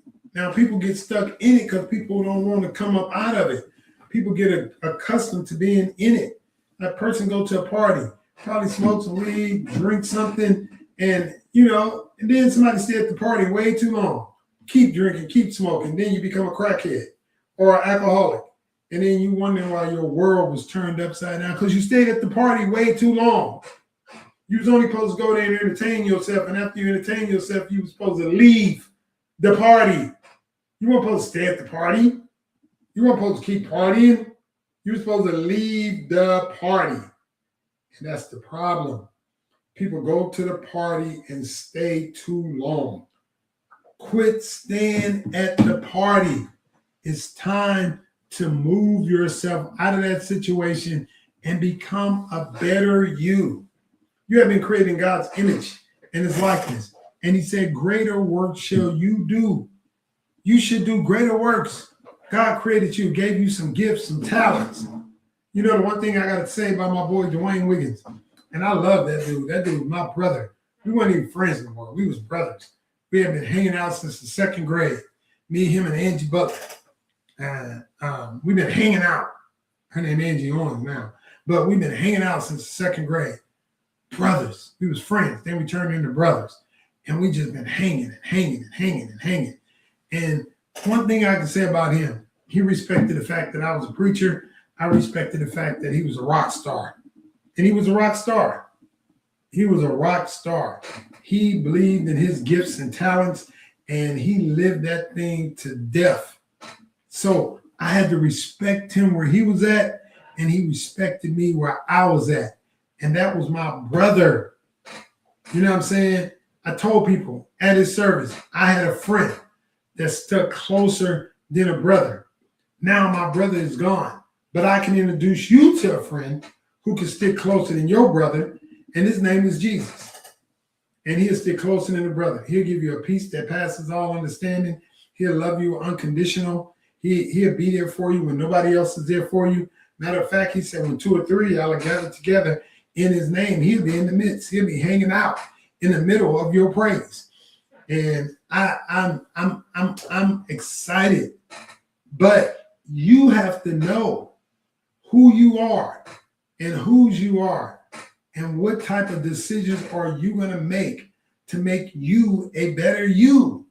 I decided. I got tired of weighing 283 pounds.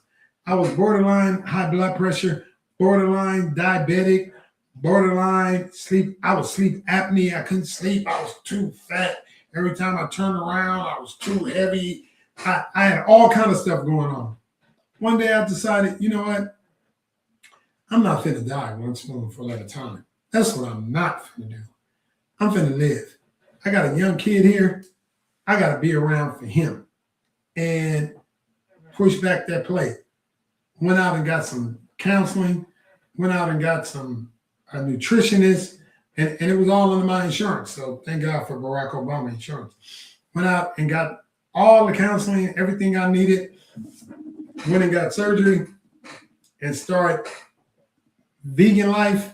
And this vegan life, great life for me. I don't know about nobody else. And no, I'm not a perfect vegan. I don't eat no meat. I don't eat no fish.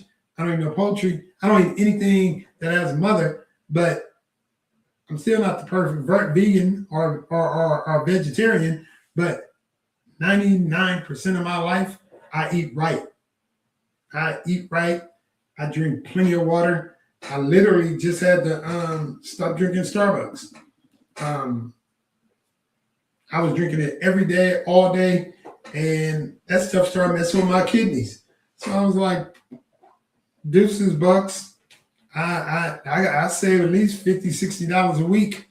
I ain't going there. I was known on a first name basis. But I got to do what's best for me. I walk 2 miles. I speak to everybody. I pray for the houses I pass by. And somebody, oh, of course you pray for the house you pass by. You live in a nice neighborhood. Well, let me tell you what. Become a good steward of what God has already given you. Become a good steward of your car. God will give you a new car and wash it, and rotate the tires, and do everything you need to do. Become a good steward of your home. Keep it clean. Get all that stuff out of your house, stuff you don't need, and give it away. Wash it. Give it away to somebody in your neighborhood. Become a good steward of your community, and then God will bless you with another community. God will bless you with another house. But God ain't going to bless you if you're not a good steward of everything you already got. If you ain't taking care of what you got, why are you praying for more? If you're not appreciative for what you got, if you're not appreciative for your kids, you're not loving them, and so what? They like their father. So what? They ain't got nothing to do with you. Let them like him. So what, y'all didn't get along? It didn't work out. Probably wasn't meant to be together anyway. Y'all was just, you was probably got in it for the wrong reason. But at the end of the day, you got to take care of you. And the only way you're going to take care of you is dedicate your life to the Lord Jesus and give your life to God and tell God, I want to be a better person. I want to be nicer. I want to be happier. I want to be at peace. I want to have a peace that passes all understanding. I want to be able to treat people nice and love on people and smile when people see me. I don't want to be that bitter person, always angry and mad and all of that. Anytime somebody talks to me, they're like, hey, P. Shack, what's going on? P. Shack and Pastor Shack. Hey, P. Shack, what's going on? I'm like, man, I ain't got to complain to the world. Life is great. And I really mean that. And it ain't like stuff is going on in my life right now. I got stuff going on right now, but if you ask me, I'm going to tell you life is great. I love life. I'm enjoying life. I'm enough, and you're enough. And you need to know that you are enough. And the world is a better place because you're in it. And God didn't just create you to go to work, go home, have some wine, and go to sleep. No, God gave you gifts and talents, and the world needs to know who you are. The world needs to know who you are. They need to know, because the world know me. I'm known, worldwide, international. I even got a book, the Zaid Family Devotional. How did I come up with this book? Me and my wife, because every night we was having family prayer. Every night we was reading the Bible. So now we just put it in the book. Have a scripture for every day, every night. Let one kid read, you pray. Eventually let the kids pray.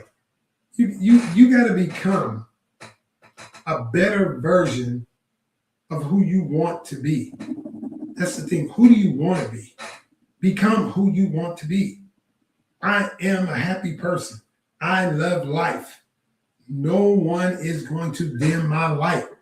I don't care who my family was. I don't care who I dated in the past. I don't care about none of that. The person I am today is a great person. Is a mighty man of God. I am somebody. I'm a honored director general of Cameron University. I'm the 2000 outstanding intellectual of the 21st century, and of who's mentoring, motivational speaking, and pastoring. I'm great lives of the 21st century. I'm one of the great lives of the 21st century. Over here, I'm the man of the year. Over here, I have a doctor's I have a master's in theology, a doctor's of divinity. I'm somebody. Why? Because I took the gifts and talents God gave me and became somebody. And that's what you need to do. Quit letting people tell you you ain't nobody. You are somebody. You're a child of God. My Father is the King of Kings, Lord of Lords. I am somebody. I'm a king's child. And I'm going to keep pushing that narrative until I go in my grave. I am a king's child. And my sons under me are young princes. My grandkids, dukes. You know why? Because I'm a king. And my kids is right up under me. And that's who my daughters, princesses, a wife, a queen. You got to make up in your mind who you are. Because if you don't tell yourself who you are, somebody else will tell you. And I guarantee you, they ain't going to tell you you're a king. They ain't going to tell you you're a princess. They ain't going to tell you nothing like that. Matter of fact, they going to tell you the opposite. That you ain't nobody, ain't never been nobody, ain't going to never be nobody. That's what they're going to tell you. You know why? Because they ain't nobody. And they ain't never been nobody. Don't let people just speak into your life. You speak into your own life. You declare that I am a mighty man of God, that I am a king, that I am more than a conqueror, that I am who I say I am. You do that. You make that decision. Nobody else get to make that decision for you. You make the decision who you are and who you're going to be. And stand on it. I don't care what they say. I don't care what your credit look like. I don't care what your finances look like. If you are a king, you better walk like you're a king. And if you're a queen, you better walk like you're a queen. Talk like you're a queen. Live like you're a queen. And when you enter a room, your presence better make everybody understand who you are. Because when I walk in the room, people know who I am. I ain't even trying to introduce myself to people. They already know. Hey, ain't you? Yeah, that's who I am. I go back to the Bay Area. They already know who I am. Even the ones who don't like me. Ain't did nothing to them. They just don't like me. And it's not that they don't like me. It's a reflection of who they are. That's a reflection of who they are. They don't like themselves. They don't like their circumstances. They don't like their situation. They're stuck. And people in life are stuck because they can't move forward. Matter of fact, it's crazy. I was talking to a young man yesterday. He told me 115 people live in his city. What? He said it's similar to Carl Jr.'s, but they got one restaurant. They got a Dollar General. I think one gas station, one light. And everybody work at the plant. I said, how did you get out of that city? He said, I was gaming and I met somebody and they got me out of that city. You've been living in the city. 115 people. And he said the family swear he the richest person around, this, and that. All because he decided not to stay stuck in that city. Blessed him with a rental. He said, ooh, this is too nice for me. Because it's furnished. 3 bedrooms, brand new townhouse, fully furnished, flat screen TVs, couch, love seat, carpet, coffee table, dining room chairs at the bar, at the kitchen counter, king size bed, 2 full size beds. He's like, washer, dryer, nice bathroom. This is too much. No such thing. This is just the beginning. Don't ever put yourself down and say this is too much. You know who you are and whose you are. Don't ever do yourself a disservice talking about this too much. You deserve that and better for the sacrifices that you made for everybody else. So now it's time for you to make a sacrifice, for you. You need to become the best version of you, who you want to be. What kind of legacy you want to leave in this world. When I leave, the Zaid family gonna live from throughout eternity. Yes, the Zaid family. And when they go in the archives and look and see who's the leader of the Zaid family, Dr. Shakir Torah Ishak Zaid. That's who it is. He is the foundation of the Zaid family history. We're 4 generations in right now. So our future look bright for the Zaid family. Just like you got the Westinghouse, just like you got Kohl's, just like you got all these stores, Zaid family name gonna live on forever and ever. I'm speaking that thing into existence. It ain't something I think gonna happen. No, it's something I know gonna happen. And it's already happening because we're in 4 generations. I already know who I am and who's connected to me, and they know who they are. And their name have meaning. And my name have meaning. Shakir, thankful. Tor, king. Ishak, he who laughs. Zaid, increase in prosperity. So thankful king who laughs and increase in prosperity. I know who I am. My kids know who they are. You ask them about their name, they'll tell you who they are. Decisions. We make decisions every single day. And you might as well decide, I'm going to be the best me. I'm going to be the best me. You got to be the best you. So what? You made some mistakes. You know the difference between a Christian and anybody else? Because when some people fall, they don't get back up. But when you fall, you get up. And every time you fall, you get up. And every time you get up, you get better. You're less likely to fall constantly. Every time you fall, you get up. And you don't fall as much no more. So, that's, my topic today is, listen, learn how to love yourself. And when you love you, people will love you. When you're kind to you, people will be kind to you. When you respect you, people will respect you. When you value you, people will value you the way you value you. But if you don't value you, people ain't gonna value you. People ain't gonna love you. People ain't gonna respect you. People ain't gonna be kind to you if you don't value you. And then You know, you just got to make decisions to just be a better person. There's too much negativity in the world. You got to bring the light into this dark world. Because wherever I go, I bring light. People love talking to me. People love talking to me because I'm gonna make them laugh. I'm gonna be up there and we're gonna have a great time. Why?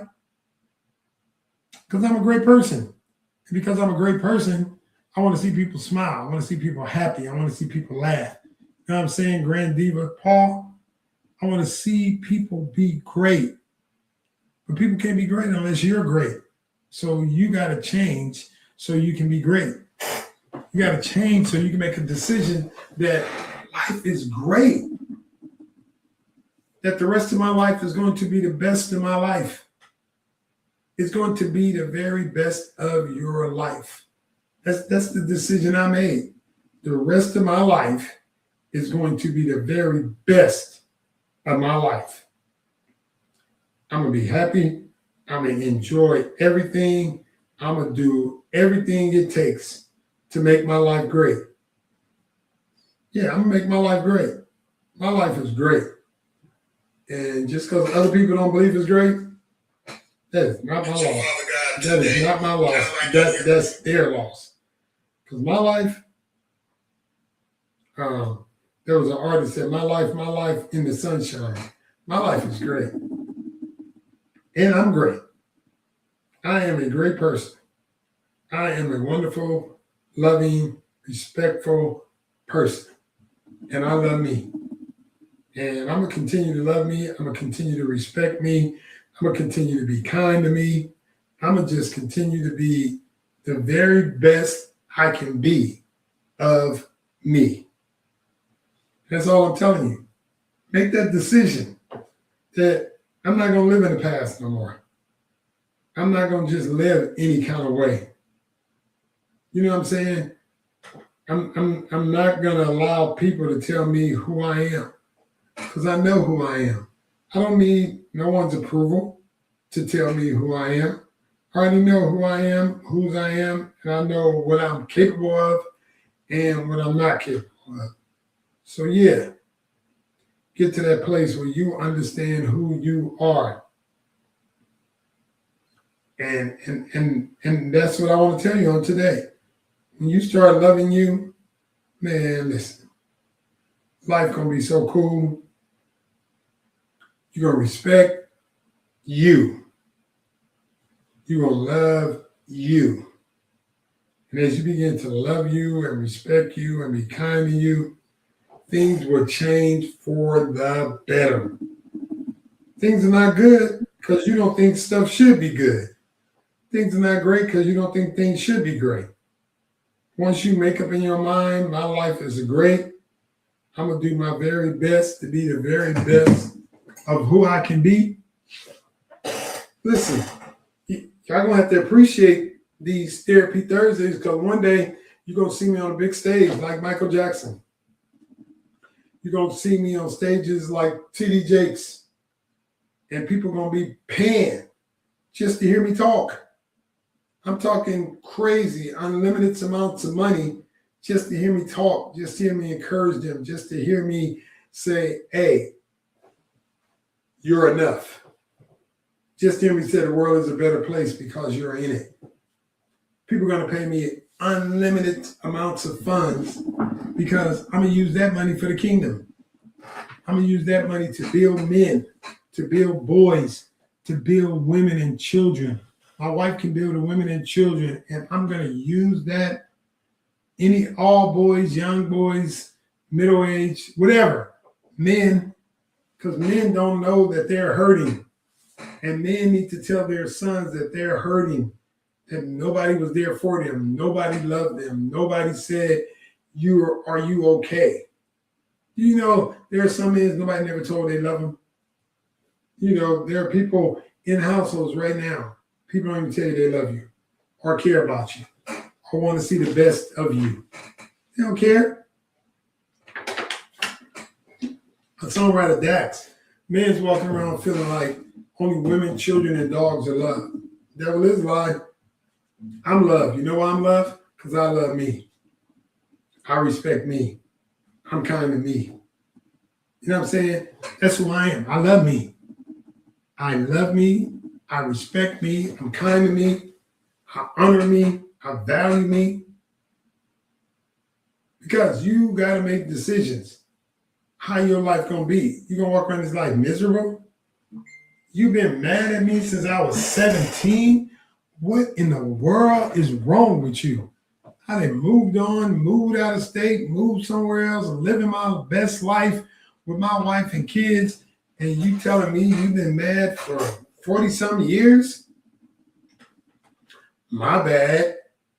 I hope your life get better. I pray your life get better. I pray you get better. And I pray you get out that van living in there, because that's not healthy. Especially in front of your mama's house. Go in the house. I'm sure your room's still there. Now, the difference with my kids, I ain't never lived in the same house. They got grown, they left, I moved.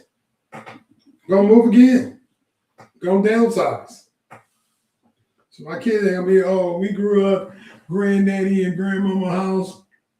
They've been living there 40 years. Devil is a lie. I ain't living nowhere until the thing fall apart. Not happening. I'm gonna move on, go get me a brand new home, and my master bedroom on the first floor. I don't need to be climbing up 3 levels of stairs. I thank God for my home. Thank God for my cars. Thank God for my wife. Thank God for my children, my grandchildren, my great-grandchildren. Thank God for my siblings and their children, my nieces and nephews and cousins by the dozen. Thank God for my in-laws. Thank God for everybody connected me to on Men of Vision Empowered, Rapture International, Bethel Outreach Community, all the places where I'm connected to. I'm excited. I'm excited to be who God called me to be. Because he said, I'm still be a lamp unto your feet, a light unto your pathway. He knows my name. God knows my name. And because God knows my name, I'm going to be a better version of me. Kareem, I'm going to be a better version of me. And that's the thing, y'all. We got to learn how to be a better version of ourselves. Forgive yourself. It happened. Apologize to yourself. It happened. There ain't too many people in the world can't tell you they haven't been verbally, physically, mentally, emotionally, psychologically, spiritually, or sexually abused. I think people walk around here hurt. Hurt people are hurting people. That's why people are hurting, because they never forgave themselves. They never apologized to themselves. Forgive yourself. You was a kid. It wasn't your fault. Somebody took advantage of you. Somebody took advantage of them. That's why they took advantage of you. Listen, hurt people hurt people. When I was young, I was at the swimming pool, at Castlemont swimming pool, and I'm standing by 11 feet. My brother just pushed me in the pool. I couldn't even swim. 11 feet. Somebody had to save me. And to this day, I don't know what was wrong with that dude. Like, man, what the heck you pushed me in the pool for? And I couldn't swim. And for a long time, I would not get in a pool because I was thrown in 11 feet. I would not get in a pool. But then one day, I bought a house with a pool. And I started swimming. And now I can go swimming. I can go to the gym. I can go different places because now I can do what I was afraid to do. I was afraid. You threw me in the water, I got afraid. I didn't want to deal with the water no more. But because he was hurting, because he was angry, because he was frustrated, threw me in the water. He used to beat me up all the time. No reason. Ain't did nothing to him. All I did was get up, go to school. Oh, you a punk. Because I'm going to school? Oh, you a sissy. Because I'm going to school? Oh, you think you better than us. Because I'm going to school? The law requires me to go to school. Yeah, I'm sick of you. Beat me up. So finally one day I got tired of it, caught these hands, never put his hands on me again. Because you can only be abused for so long. After a while, you're gonna be like, all right, this today. I'm gonna beat the brakes off of him, or he gonna beat the brakes off me. But at the end of the day, you make a decision and you decide, I'm gonna forgive these people because hurt people. I'm gonna start apologizing to these people. I'm gonna apologize to myself first. I'm gonna apologize to me. I'm going to forgive me for all the stuff that happened when I was young that I could not control. And then I'm gonna love me. I'm gonna appreciate me. I'm gonna respect me and be kind to me and value me.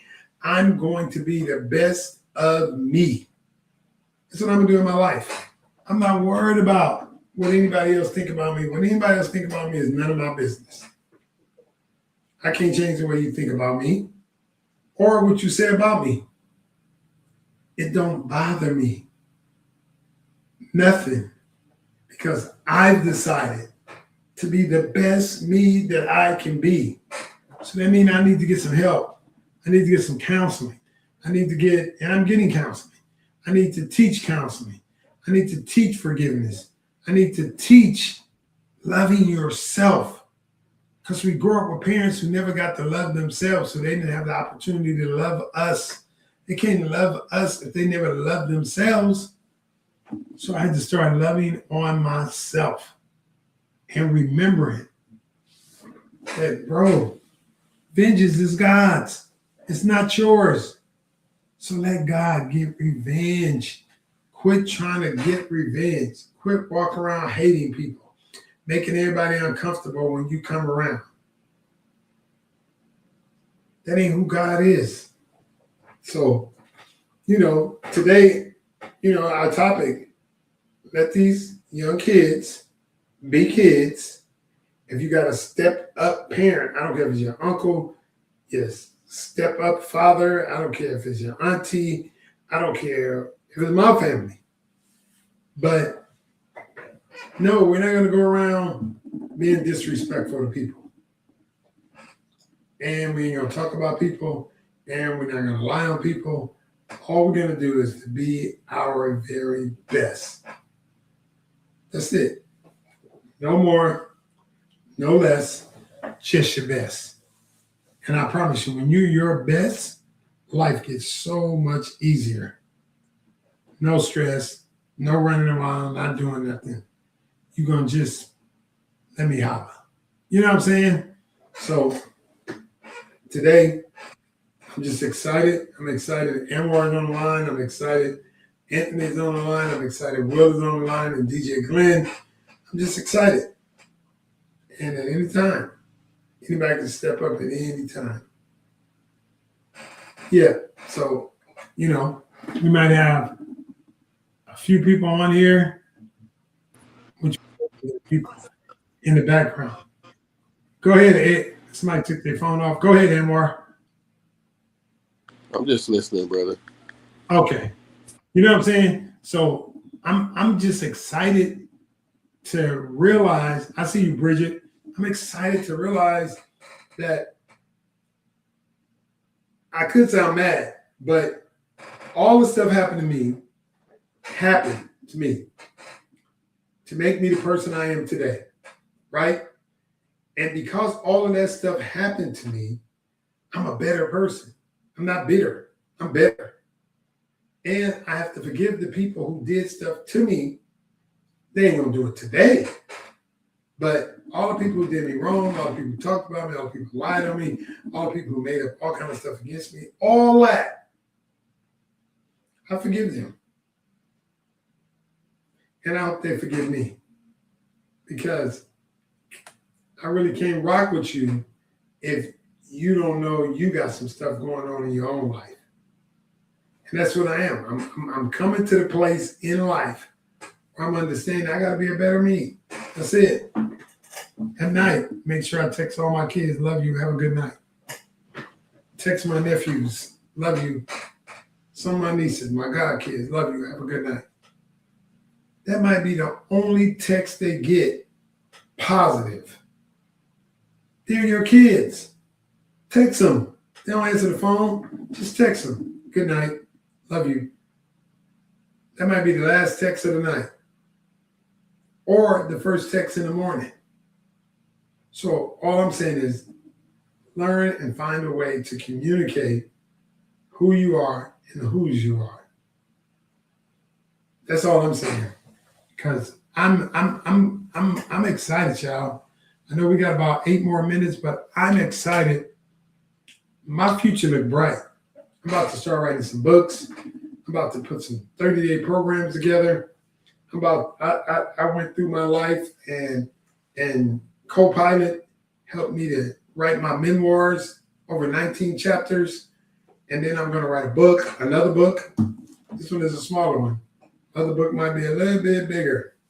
It'll tell you about all my shenanigans that happened in my life, all the shenanigans I created myself, all the self-doubt, not worth, thinking because these people didn't like me, I didn't think I was worthy, and I didn't think I deserved anything. You're going to see my whole journey come to life. And that's crazy.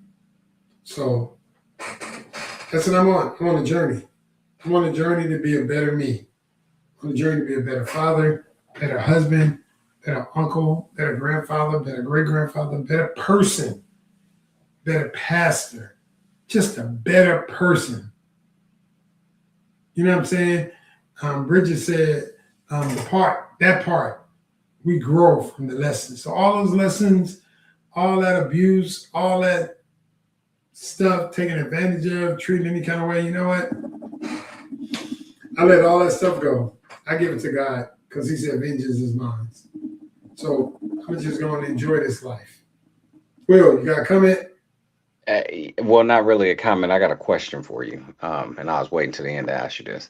When I first joined the group, you had told me there was someone in the group that's in Sacramento that does hydration packets. Yes, I'll hook you up with him.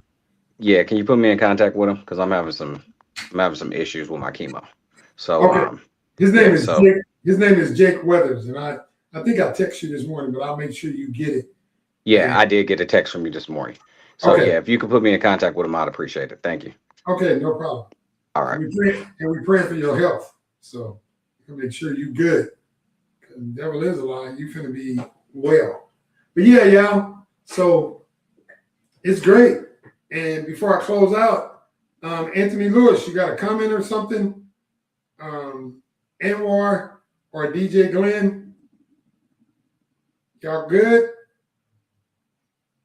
Okay, all minds clear. I'm going to get Glenn to play Amar music as we get ready to close out. Amar Khalil, great music. And I bought this t-shirt, y'all, because when I'm standing in line and I hear a lot of people give me compliments on this t-shirt and this hoodie, I'm sorry. I got a white one and a black one. And it says, "You are enough." But on the back, it said, "The world is a better place because you're in it." And I really want you to believe that you are enough and the world is a better place because you're in it. Because God created you in his image and in his likeness, how he imagined you to be, how he'd like for you to be. And he gave you gifts and talents. And I want you to use those gifts and talents for the world, because you're just not sitting back at a house just regular. You're not regular.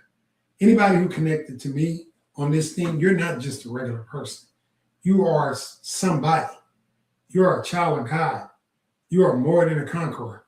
You are great. So you got to know that you are loved. And I want you to know that you need to love you. You need to look in the mirror and say, "I forgive me. I apologize to me." And whatever you need to apologize for and whatever you need to forgive yourself for, you need to tell yourself that every single morning when you wake up, every night before you go to bed. And then you got to say, "I appreciate me. I love me. I respect me. I'm kind to me. I value me. I'm a good steward over me." And you got to say, Bridget said, "I am enough." You got to know that you are enough. I don't care what people say about you or think about. What people think about you is none of your business. What people think about you is a projection of who they are. Don't worry about what people think about you. Only thing that matters is what God thinks about you and what you think about you. So what, you made some mistakes. So what, you did some stuff you had no business. Guess what? You can go boldly to the throne of grace and confess your sins. According to Romans 10:9, you can say, Lord Jesus, forgive me of all my sins. I believe that you died on the cross, and on the third day, God the Father raised you from the dead. Right now, Lord Jesus, I open the door to my heart, and I receive you into my heart as my Lord and my Savior. Thank you, Lord, for saving me. I now receive the gift of the Holy Spirit. And the Bible says he has separated your sins as far as the east is from the west. He threw them in the sea of forgetfulness, and he don't remember your sins no more. And when he tells you that, you can go look yourself in the mirror and say, I forgive me. I apologize to me. And then, for God so loved the world, he gave his only begotten Son, that whosoever believes in him shall have everlasting life and shall not perish, according to John 3:16. Well, God, if you let your only Son die, I need to love me. I need to appreciate me. I need to respect me. I need to be kind to me.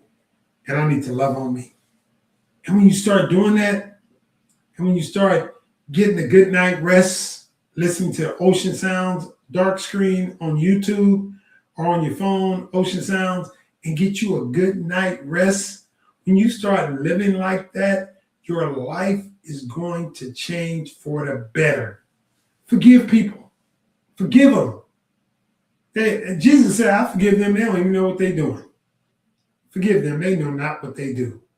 That's what you got to do. You got to forgive them. You know why? Because vengeance is God. You ain't got to worry about them. Don't worry about them. All that stuff they did to you when you was young, you had no control. They ain't going to do it today. So forgive them, because forgiveness is for you. Forgiveness is for you to heal, for you to get delivered, for you to be set free. Forgiveness is for you. And that's what I wanted you to know today. That, hey, I love you. And there's nothing you can do about it. I love you big. I'm praying for you. I want the very best for you. Everybody on TikTok, everybody on Facebook, everybody on Instagram, everybody on Twitter, all my friends. Excuse me. I'm praying for you. And I want you to know you are enough. And when you see me on here, I'm either have on a black one or a white one, telling you every single time you come on, you are enough. And just like Bridget said, you got to say, I am enough.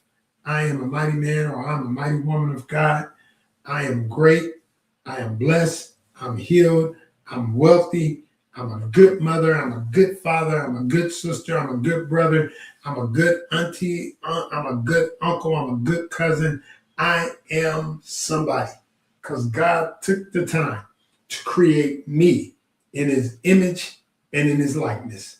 And when you realize you are great, and you know that you are great, and no matter what nobody else think about you, it is none of your business what nobody else think, how nobody else feel. You need to talk to yourself. You're talking to yourself anyway, telling yourself you're broke, telling yourself you're sick, telling yourself all that negative stuff. Start telling yourself, I love me.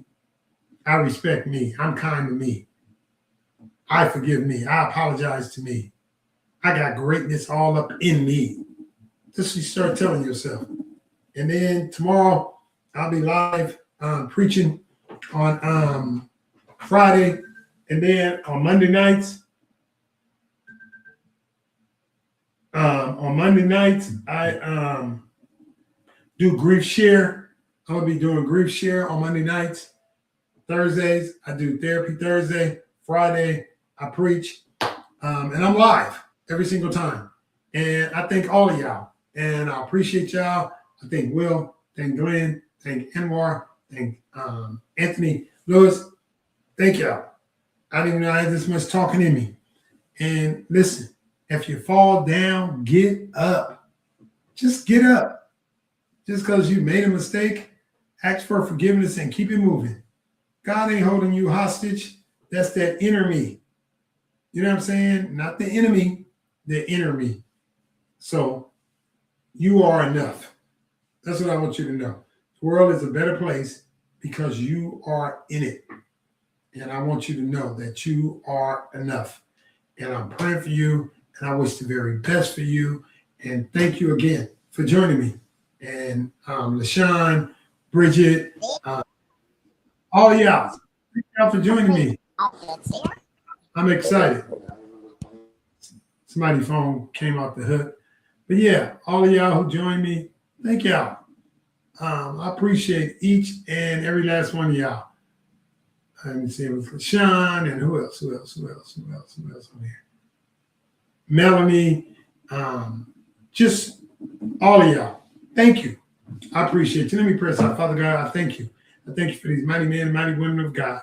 I pray, God, that not only do you show up in T. Nils, God, Chris Hope, God, and everybody else who's on these lines, Anthony Lewis, Anwar Muhammad, Will Walker, his health, God, touch him from the top of his head to the sole of his feet, God, heal his body, God. You said we can declare a thing and it'll come to pass. We declare, God, that he's healed, God. We thank you for DJ Glenn, God. God, we declare financial increase, God. God, coming from the north, south, east, and west, God. God, we ask that you bless his children, bless his son who's out in the military, God, that he hear from his son. Thank you for the Zaire Pierce and Hooker family. Thank you for all that you do, God.